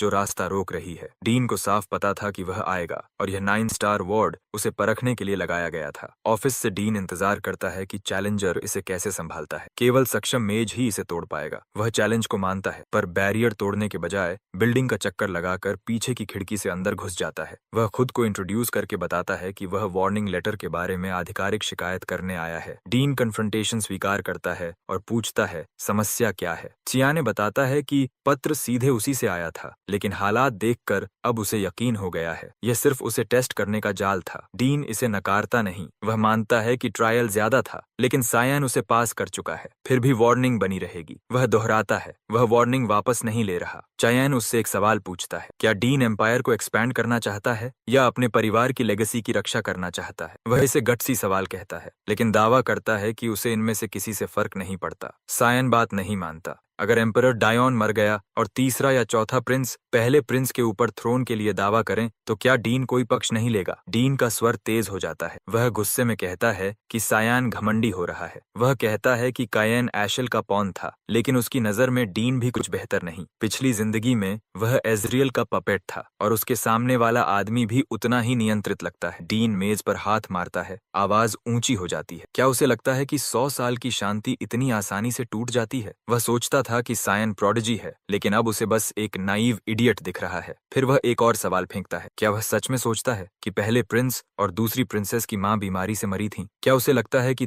तीसरी और चौथी प्रिंसेस पहले प्रिंस की असली प्रतियोगी हैं। नपोले का परिवार, जहां से एम्प्रेस कसांड्रा आती है, पावर होर्ड करने के लिए बदनाम है। वह क्लैन अपनी जगह बनाए रखने के लिए कुछ भी करेगा। सायन की नजर में एम्पायर की शांति पहले ही टूट रही है, और जब ऐसा होगा एकेडमी भी उसके साथ गिर जाएगी। और डीन, वह डरा हुआ है। यह मानना मुश्किल है, राजनीति को इतना गहराई से समझ रहा है। डीन पूछता है कि वह यह सब बताकर चाहता क्या है। वह साधारण तौर पर कहता है वह नेगोशिएशन करना चाहता है। वह एकेडमी का भविष्य और डीन के परिवार की सुरक्षा बचाने में मदद कर सकता है, लेकिन बदले में वार्निंग को हटाया जाए। डीन बस हंस देता है। वह एक स्पेल डालता है, ऊपर मैजिक जगमगाता है, रिस्ट्रेंट्स बनाता है जो तुरंत कस जाते हैं। चेन सायन के चारों ओर लिपट जाती हैं, उसकी हर हरकत को रोकते हुए। डीन उसकी ओर घूरता है, पूछता है कि उसे क्या लगता है, उसके पास इतनी क्या ताकत है कि वह इस तरह की डील सोच सके। अब उसे सीखना होगा कि गलती का मतलब क्या होता है। सायन वॉइड स्फीयर को बुलाता है। उसके शौक के लिए supposedly weak 1 star spell high rank magic को खींचने लगता है। टाया ने उसकी नजर मिलाकर पूछता है कि क्या अब भी वह बेकार लगता है। डीन मान लेता है, वह प्रभावित है, और हाँ, वह वार्निंग हटाएगा, लेकिन यह वह सब नहीं जो लड़का चाहता है ना। इसी बीच ब्रायन नाना के लिए खाना लेने बाहर गया है। वह रैंडम स्वीट्स खरीद लाता है, सोचते हुए कि वह कितनी खुश होगी, लेकिन कुछ गलत लगता है। इस समय सड़कें अनयूजुअली क्वाइट हैं। वह अनदेखा करता है, सोचकर शायद कुछ नहीं। तभी एक शैडोड एली से कुछ अजीब महसूस होता है। वह आवाज लगाता है कि जो भी है बाहर आए। जैसे ही वे आते हैं, उसकी आंखें फैल जाती हैं। वह उन्हें तुरंत पहचान लेता है। प्रतिक्रिया देने से पहले ही वे उसे पकड़ लेते हैं। एकेडमी में डीन से बातचीत खत्म होने के बाद सियोन दिन की अपनी आखिरी क्लास में जाता है। वह वहां है, पर मेंटल तौर पर बिल्कुल डिस्कनेक्ट। वही चीजें फिर से सुनना मुश्किल है जिन्हें वह 30 साल पहले मास्टर कर चुका है। वह क्लास से निकलने की कोशिश करता है, कोई असाइनमेंट नहीं, वह सीधे ट्रेनिंग जाना चाहता है। एरन उसे आधे रास्ते में पकड़ लेती है और पूछती है कि वह कहाँ जा रहा है। वह बाथरूम का एक्सक्यूज देता है, लेकिन वह मानती नहीं। यह हॉलवे बाथरूम के लिए गलत है। लेक्सिमस उसे याद दिलाता है कि उसे प्रॉपर प्रिंसेस की तरह बिहेव करना चाहिए। वह अनसुना कर देती है और सायन पर फिर दबाव डालती है। अगर बाथरूम नहीं तो कहाँ? वह टॉपिक बदलने की कोशिश करता है, पूछते हुए कि वह लेक्सिमस को पब्लिक में इतना कैजुअली बोलने क्यों देती है। वह कहती है कि वह सिर्फ प्राइवेट में उसे फर्स्ट नेम इस्तेमाल करने देती है, फिर जोड़ती है कि सायन भी ऐसा करे क्योंकि अब वे दोस्त हैं। वह जवाब देता है कि वह बस एक नोबॉडी है, जबकि वह एम्परर की बेटी है। वह कहती है कि वह बहुत अपटाइट है। तभी 2 अपर क्लासमैन सामने आते हैं। एरन जैसे ही उन्हें देखती है, फ्रीज हो जाती है। उनमें से एक स्मर्क करता है। काफी समय हो गया। पावियन आगे खड़ा है, उसके साथ भाई नोरोवियन। वह झुककर सम्मान दिखाती है। नोवियन मजाक उड़ाता है, पूछता है कि वह अब उन पेजेंट्स के साथ क्यों घूम रही है जिन्हें वह पहले जंजीरों में रखती थी। सायन उन्हें तुरंत पहचान लेता है। नेपट्यून ब्रदर्स, उसके हाफ ब्रदर्स, और वे क्लियरली उसे पसंद नहीं करते। फिर उनकी नजर सायन पर जाती है। वह आगे बढ़कर अपना परिचय देता है। सायन वर्ट परिवार का यंगेस्ट हेयर। वे सिर हिलाकर कहते हैं कि ड्यूक के बेटे को कोई भी पहचान लेगा, और बताते हैं कि उन्होंने उसका ड्यूअल देखा था, इम्प्रेसिव था। वे कहते हैं कि अगली गैदरिंग में आए, शायद दोस्त बन जाएं। फिर पावियन एरन की तरफ मुड़कर कहता है कि अपनी लिमिट में रहे, एरोगेंस छोड़ दे और अपनी जगह याद रखे। वे चले जाते हैं। लेक्सिमस कंफ्यूज्ड होकर पूछता है कि ये वाकई उसके भाई हैं और उनमें क्या दिक्कत है। वह शांत रहती है, कहती है कि वे परिवार हैं, ब्लड टाइज नहीं छोड़े जा सकते। सायन डिसएग्री करता है। वह कहता है कि उनकी नजर में वह मिट्टी से भी नीचे है, एक अजनबी से कम। ब्लड या वाटर पावर के बिना कुछ मायने नहीं रखता। वे इसलिए उसे यूं ट्रीट करते हैं क्योंकि गहराई में वे उससे डरते हैं। उसे सर झुकाने की कोई वजह नहीं। उसकी बातें उसे अंदर तक लगती हैं। वह लाल पड़ जाती है, हैरान कि उसने इतनी काइंड बात कही। वह रॉयल हॉल लौटता है और तुरंत देखता है कि कुछ गलत है। वहाँ कोई नहीं सिवाय नाना के। वह कुम और ब्रायन को पुकारता है, सिर्फ करूम जवाब देती है। वह उसे फायरबॉल फॉर्म में हवर करते देखता है। वह कहती है कि यह फॉर्म उसे एनर्जी छिपाने में मदद करता है। वह पूछती है अर्जेंट क्या है। वह कहता है उसे ब्रायन को ट्रैक करना है। करूम रुकती है, फोकस करती है, फिर कहती है कि उसे खून की गंध आ रही है, उसी दिशा से जहां ब्रायन गया था। दूसरी ओर ब्रायन को थग्स की एक टोली पीट रही है, क्लियरली बैरेट के लोग। बैरेट पास झुककर स्नीर करता है कि ब्रायन को सुन लेना चाहिए था जब वे नरम थे।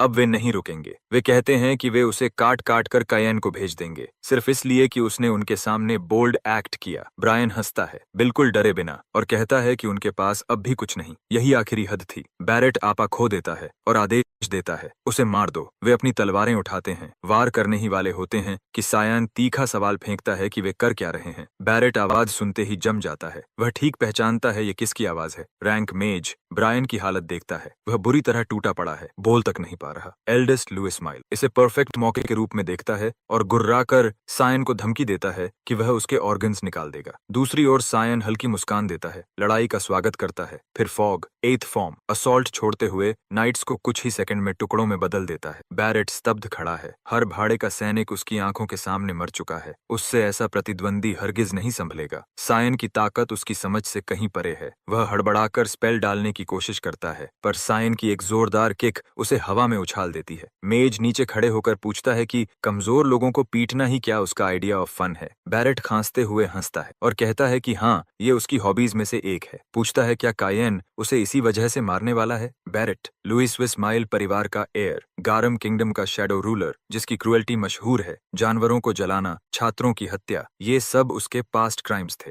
मिस्ट ने उसके लिए प्यूरिफिकेशन ऑर्डर तक जारी किया था। एग्जाइल के बाद सायन जब उसके मैंशन में घुसा था, बेसमेंट में लाशों के ढेर मिले थे, नौकरों की मृतदेहें। सायन उसे जल्दी मरने नहीं देना चाहता था, पहले दुख देना चाहता था। पर बैरेट हंस पड़ा था, कहता हुआ कि लंबी टॉर्चर की जरूरत नहीं, उसे फर्क नहीं पड़ता, उसने जिंदगी से जितना चाहिए था ले लिया। अब सोचकर सायन समझता है, सीधी मौत देना पाप नहीं, दया होती। मेज उसे पकड़कर उसका मुंह जबरन खोलता है और माना मार्बल बनाना शुरू करता है। बैरेट समझ जाता है कि क्या होने वाला है और घबराकर रुकने की भीख मांगता है। वह धमकी देता है कि गैम किंगडम की सबसे पावरफुल ब्लड लाइन के हेयर को हर्ट करने पर क्या होगा, लेकिन वह वाक्य पूरा करे उससे पहले स्फीयर उसके गले में ठूंस दी जाती है। सायन कहता है वह चाहे गाली दे, नफरत करे, पर एक बात याद रखे, उसकी प्रोटेक्शन के नीचे आने वालों को हाथ लगाने की गुस्ताखी न करे। मार्बल उसके अंदर फटती है, उसकी इंटरनल माना फ्लो हमेशा के लिए टूट जाती है। पास की छत पर एशल का बटलर सब कुछ देख रहा था। वह दंग रह जाता है। सायन की ताकत उसकी उम्मीदों से कहीं ज्यादा है। उसे रिपोर्ट करने के लिए लौटना होगा, पर मौका नहीं मिलता। एक ठंडी तलवार उसकी गर्दन पर टिक चुकी है। सेरा उसने आखिरकार उस स्टॉकर को पकड़ लिया है जो दिनों से उसके स्टूडेंट का पीछा कर रहा था। इधर सायन ब्रायन के पास जाकर उसकी चोटें चेक करता है। ब्रायन माफी मांगता है, कहता है उसने नहीं सोचा था कि वे सब मिलकर उस पर टूट पड़ेंगे। सायन सीधा होकर पूछता है कि क्या वह खुद को सबॉर्डिनेट समझता है, अगर हाँ तो हारने वाली लड़ाई क्यों लड़ रहा था। वह कहता है होपलेस फाइट में कूदना नोबल हो सकता है, पर बेवकूफी ही है। एक डेड लॉयलिस्ट उसके किसी काम का नहीं। वह बात यहीं रोक देता है, कहता है कि बाकी घर पहुंचकर चर्चा करेंगे। वह आवाज लगाता है सेरा सामने आए। मिस्ट असैसिन्स का एक समूह महिला के साथ प्रकट होता है। वह प्रभावित है कि परफेक्ट कंसीलमेंट के बावजूद उसने उन्हें महसूस कर लिया। सेरा छत से कूदती है, बटलर को घसीटते हुए कहती है उसने उसके लिए गिफ्ट पकड़ा है। सायन पहले ही जानता था कि यह आदमी पूरे हफ्ते उसका पीछा कर रहा है। असैसिन मानती है कि सायन की क्षमताएं तेजी से बढ़ रही हैं। मिस्ट असैसिन को मात देना, डीन को चकमा देना और डीमोनिक सोर्ड को संभाल कर भी सैनिटी न खोना, वह उसके सारे बॉक्सेस एक आइडियल सक्सेसर के रूप में टिक करता है। फिर भी वह चेतावनी देती है कि यह ऐसे नहीं चल सकता। ज्यादा लोग शक करने लगे हैं। वह वादा करता है कि वह ज्यादा डिस्क्रीट रहेगा, लेकिन बेवकूफ बनकर सबकी मार खाना अब बंद होगा। वह साफ कह देता है अगर किसी ने उसके लोगों को छुआ वह उन्हें नष्ट कर देगा। सेराका समझ जाती है। वह उसकी इस इच्छा का सम्मान करती है और जाने की तैयारी करती है। जाने से पहले वह उसे बताती है कि बटलर का फैसला वह खुद करे और बैरेट की स्थिति वह संभाल लेगी। कैदी उनकी हर बात सुन रहा था। वह सोचता है उसकी मौत पक्की है, लेकिन उसके मन में कुछ और चलता है। वह एशल का सबसे भरोसेमंद आदमी है जो कभी अपने मास्टर के पास से नहीं हटता। मेज अपनी पिछली जिंदगी में उस वफादारी से जलता था। वह उसे अभी मार सकता है, लेकिन इससे बेहतर उपयोग है। टायन एक शैडो पर्सनैलिटी स्पेल डालता है। बटलर चीख उठता है जब डार्क एनर्जी उसके शरीर में भरकर उसे अंदर से कंट्रोल ले लेती है। दूसरी तरफ लेक्सिमस और एरन स्पार कर रहे हैं, अपनी ट्रेनिंग रूटीन का हिस्सा। वह उसकी स्पीड और प्रिसीजन पकड़ने में संघर्ष करती है। आखिरकार वह उसके पीछे स्लिप होकर उसके सिर के पास ब्लेड रखता है और मैच उसके नाम घोषित करता है। वह अब भी उसे योर हाइनेस कहकर संबोधित करता है। वह हार मानती है, लेकिन कहती है कि उसे टाइटल छोड़कर उसका असली नाम लेना चाहिए। उधर ब्रायन दर्द से कराहते हुए कयन के साथ ट्रेनिंग कर रहा है, जो उसे पूरी तरह थका रहा है। वह लगातार चोटें खा रहा है, लेकिन अपने हाई स्टैमिना और ब्रूट स्ट्रेंथ से टिक रहा है। चियन सोच रहा है कि शायद वह आगे चलकर एक अच्छा एसेट बन सकता है। वह पूछता है कि क्या ब्रायन ब्रेक लेना चाहता है। ब्रायन दर्द छुपाते हुए कहता है कि वह ठीक है और जारी रखना चाहता है, फर्क नहीं पड़ता। सायन तो वैसे भी ट्रेनिंग जारी रखता। उसे पता है बैरेट जैसे लोग कब फिर हमला कर दें। कुछ कहना मुश्किल है। ब्रायन कैलन का जिक्र करता है, पूछता है स्पेल के के बाद वह सच में ठीक है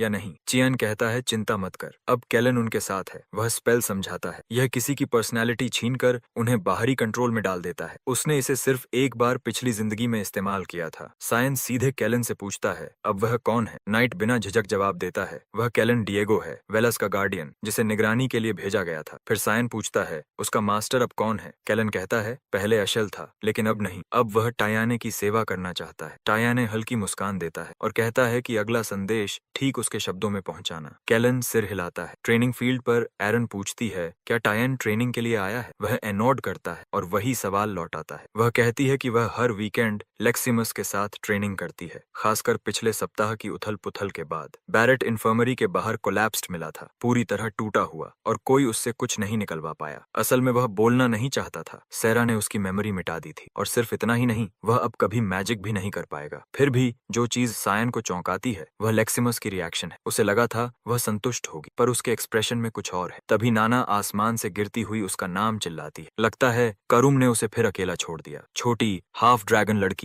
एरन की बाहों में क्रैश होकर गिरती है। जोर से पापा चिल्लाते हुए सायन को घूरती है। एरन स्टन्ड होकर पूछती है यह सब क्या है। वह उसे पूरी कहानी शुरू से अंत तक बता देता है। सुनने के बाद वह साफ राहत लेती है। नाना उसकी बेटी नहीं है और उसकी कोई हिडन अफेयर भी नहीं। सायन ब्लैकमेल या स्कैंडल की उम्मीद करता है, लेकिन वह चुपचाप आश्वासन देती है कि वह किसी से कुछ नहीं कहेगी, न फैकल्टी से न स्टूडेंट्स से। वह हैरान है उसे मदद क्यों, जबकि उसे इससे कुछ नहीं मिलेगा। वह बस नाना की तरफ देखती है। वह कहीं की नहीं है। न ह्यूमंस न ड्रैगन्स उसे स्वीकार करेंगे। अगर सायन उसकी देखभाल कर रहा है तो एरन को कोई परेशानी नहीं, बस एक शर्त, वह जब चाहे मिलने आएगी। वह अपनी मांग को छुपाने की कोशिश करती है, अपनी सामान्य ठंडी आवाज में बात रखकर, असली भावनाएं छिपाकर। वह फिर भी मान जाता है। उसके पास बहस करने की कोई जगह नहीं। वह मजाक में इसे उनका छोटा सा सीक्रेट कहता है। जैसे ही वह जाता है वह हल्का सा लाल पड़ जाती है, अजीब सी हल्की खुशी और घबराहट में, जैसे वह आखिरकार एक कदम उसके और करीब पहुंच गई हो। दूसरी तरफ कमरे में कैम उसे रोस्ट कर रही है कि उसने नाना को क्लासमेट्स के सामने आने दिया। वह ताना मारती है कि शायद उन्हें भी उसका प्रॉपर इंट्रोडक्शन मिलना चाहिए। वह पलटकर जवाब देता है, उसको दोषी ठहराते हुए कि वह बेहोश हो गई थी जबकि उसे नाना पर नजर रखनी थी। मेज बिना गिल्ट श्रग करती है और ब्लेम वापस उसी पर डाल देती है। ब्रायन एक ज्यादा प्रैक्टिकल सुझाव लेकर आता है। शायद एकेडमी ग्राउंड्स में थोड़ी वॉक कराने से नाना का माइंड शांत होगा, बजाय उसे पूरे दिन कमरे में बंद रखने के। सायन सहमत होता है, यह शायद बेहतर होगा। एकेडमी के ऊपर 2 ड्रैगन्स उड़ रहे हैं। उनमें से एक अचानक रुकता है, हवा में तैरते हुए, एक ऐसी गंध पकड़कर जो उसे उल्टा लगती है। वह कैटलीना से पूछता है कि वे कहाँ हैं। वह बताती है कि वे लुएन के डोमेन के ऊपर उड़ रहे हैं। वह भौहें चढ़ाकर कहता है कि उसे एकेडमी में उतरना होगा। नीचे किसी गंदी उपस्थिति की बदबू है और वह उसे ऐसे ही नहीं छोड़ने वाला। ब्रायन और सायन देर रात बाहर निकलते हैं, नाना को भी साथ लेकर, उम्मीद करते हुए कि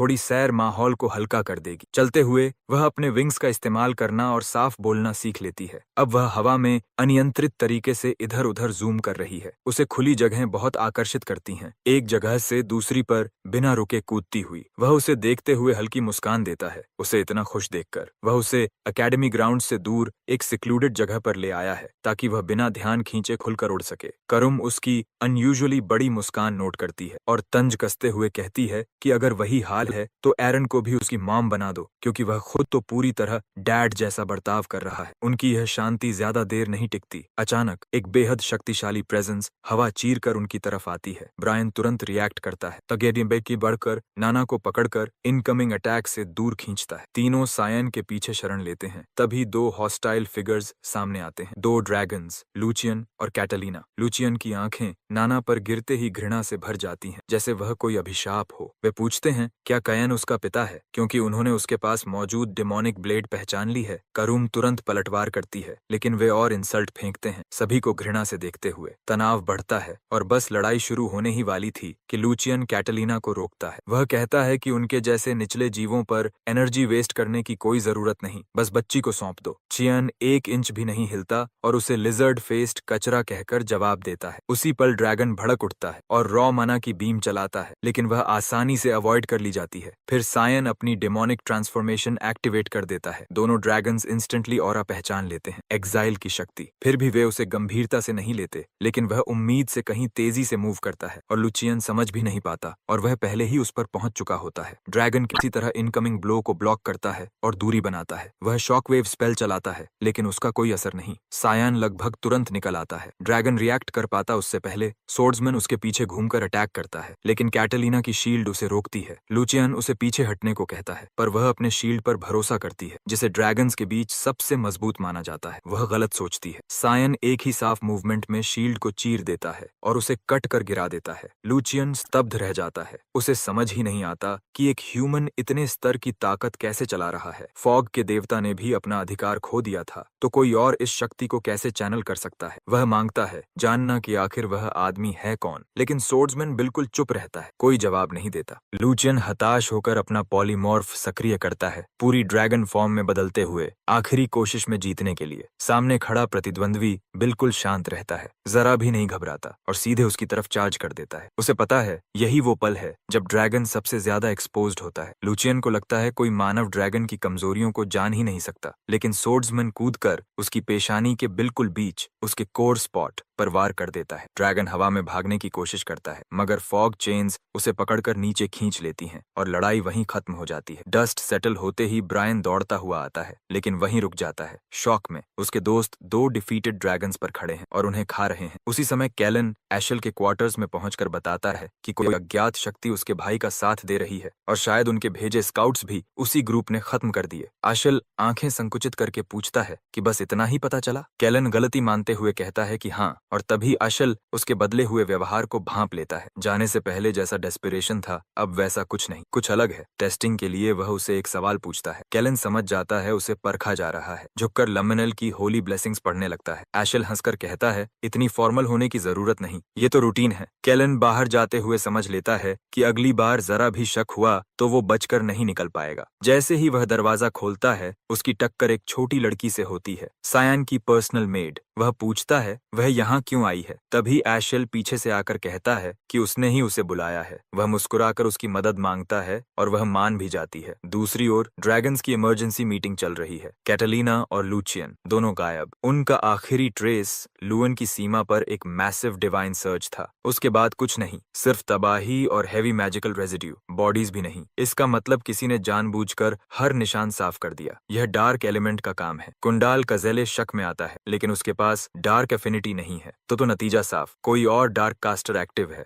उन्हें उस लड़के का भी पता है जो रॉयल एकेडमी में पढ़ता है, सायान, बस एक टीनेजर, डार्क माना यूजर। लेकिन अब रूमर्स इकट्ठे हो रहे हैं वह डेविल ड्रैगन से लड़कर बच गया और शायद रेनल्ड और जिक्रमन की मौतों से भी जुड़ा है। दोनों बड़े स्लेव ट्रेड सप्लायर्स थे जिनसे ड्रैगन सामान लेते थे। मीटिंग लीडर फैसला करता है सायन पर नजर रखनी होगी, उसकी ग्रैंड डॉटर को उसे करीब से ऑब्जर्व करना होगा। रॉयल डॉम्स में एरन नाना के लिए स्वीट्स लाती है। सायन एक तरफ बैठकर दोनों को चुपचाप देखता रहता है। सीन शांत है, पर उसके मन में लगातार डर बैठा है कि कहीं कोई और ड्रैगन नाना की मौजूदगी न पकड़ ले। वह तय कर चुका है कि अब इस जीवन में वो सिर्फ अपनी मर्जी से जिएगा और एशल की हर योजना को तोड़ देगा। एरन उसके चेहरे पर उभरती हल्की अनगार्ड की हुई मुस्कान देख लेती है। वह रुककर सोचती है, पर इसे बस यही समझती है कि वह बस उस पल का आनंद ले रहा है। इसी दौरान वर्ट रेजिडेंस के गार्डन में लेनल सेइस, पहला प्रिंस, एशन के साथ प्राइवेट बातचीत कर रहा है। काफी समय हो गया था उन्हें मिले हुए। लेनल पीछे झुककर पूछता है कि वह कब तक यहाँ बीच नोवेयर में खुद को बंद रखकर सड़ता रहेगा। उसने यह भी सुना है कि एलिस किसी जर्नी पर चली गई है। एशन मानता है कि वह सच में उसके लिए परेशान है, लेकिन उसे यह भी नहीं पता वह कहाँ गई है या क्या कर रही है। लेनल स्मर्क करता है और चिढ़ाता है कि शायद वह एलिस से ज्यादा अपनी इन्फ्लुएंस और पोजीशन की चिंता कर रहा है। एशन उसे चेतावनी देता है कि इतने सेंसिटिव टॉपिक्स बाहर डिस्कस न करे, पर प्रिंस कंधे उचकाकर कहता है कि वे करीब दोस्त हैं, ईमानदारी ठीक है। फिर वह पूछता है क्या एशन का भाई कायन है। सुना है एम्परर प्रोटैगनिस्ट में इंटरेस्ट ले रहा है। वह तो सायन और एरन, फिफ्थ प्रिंसेस, के बीच एंगेजमेंट भी सोच रहा है। लेनल मानता है कि उसे नहीं पता एम्परर क्यों इतना अड़ा हुआ है, शायद बेटी को बचाने का तरीका था। एशन सलाह देता है कि इम्पल्सिव मत बनो। वह मानता है कि जितना ज्यादा ध्यान एरन पर जाएगा उतनी उसकी वैल्यू और इन्फ्लुएंस बढ़ेगी और वे दोनों उसे और बेहतर इस्तेमाल कर पाएंगे। लेनल भौं उठाकर हंसता है, उसकी कैलकुलेशंस देखकर खुश। एक बटलर ड्रिंक्स लेकर आता है। एशल, जो अब ज्वाइन हो चुका है, पूछता है, यह नाइट कौन है? लेनेल बताता है कि यह रेयर टैलेंट है, उसे स्लम्स में मिला था। एशल सिर हिलाता है, कहता है कि वह वाकई इम्प्रेसिव लगता है। बटलर खुद को बुरूस लालम के नाम से इंट्रोड्यूस करता है। वही व्यक्ति स्टोरी के ओपनिंग चैप्टर में दिखा था। 2 साल बीत जाते हैं और एलिस एकेडमी लौटती है। वह लो प्रोफाइल रखती है, कोशिश करती है कि बिना ध्यान खींचे रूटीन में वापस घुस जाए, लेकिन लोग उसे हर जगह नोटिस करते हैं। आखिरकार वह डीन के ऑफिस में पहुंचती है। वह गर्मजोशी से स्वागत करता है और पूछता है, क्या उसका समय अच्छा रहा? वह बताती है कि वह फ्राई गई थी। उसकी एक्सप्रेशन बदल जाती है, क्लियरली सरप्राइज्ड, क्योंकि वहां ह्यूमंस का स्वागत नहीं होता। उसे याद आता है, उसने कहा था एडजस्टमेंट में साल लग सकते हैं, पर जर्नी उसे तय करने में मदद करेगी कि वह कहाँ बिलोंग करती है। अब लगता है उसने फैसला कर लिया है।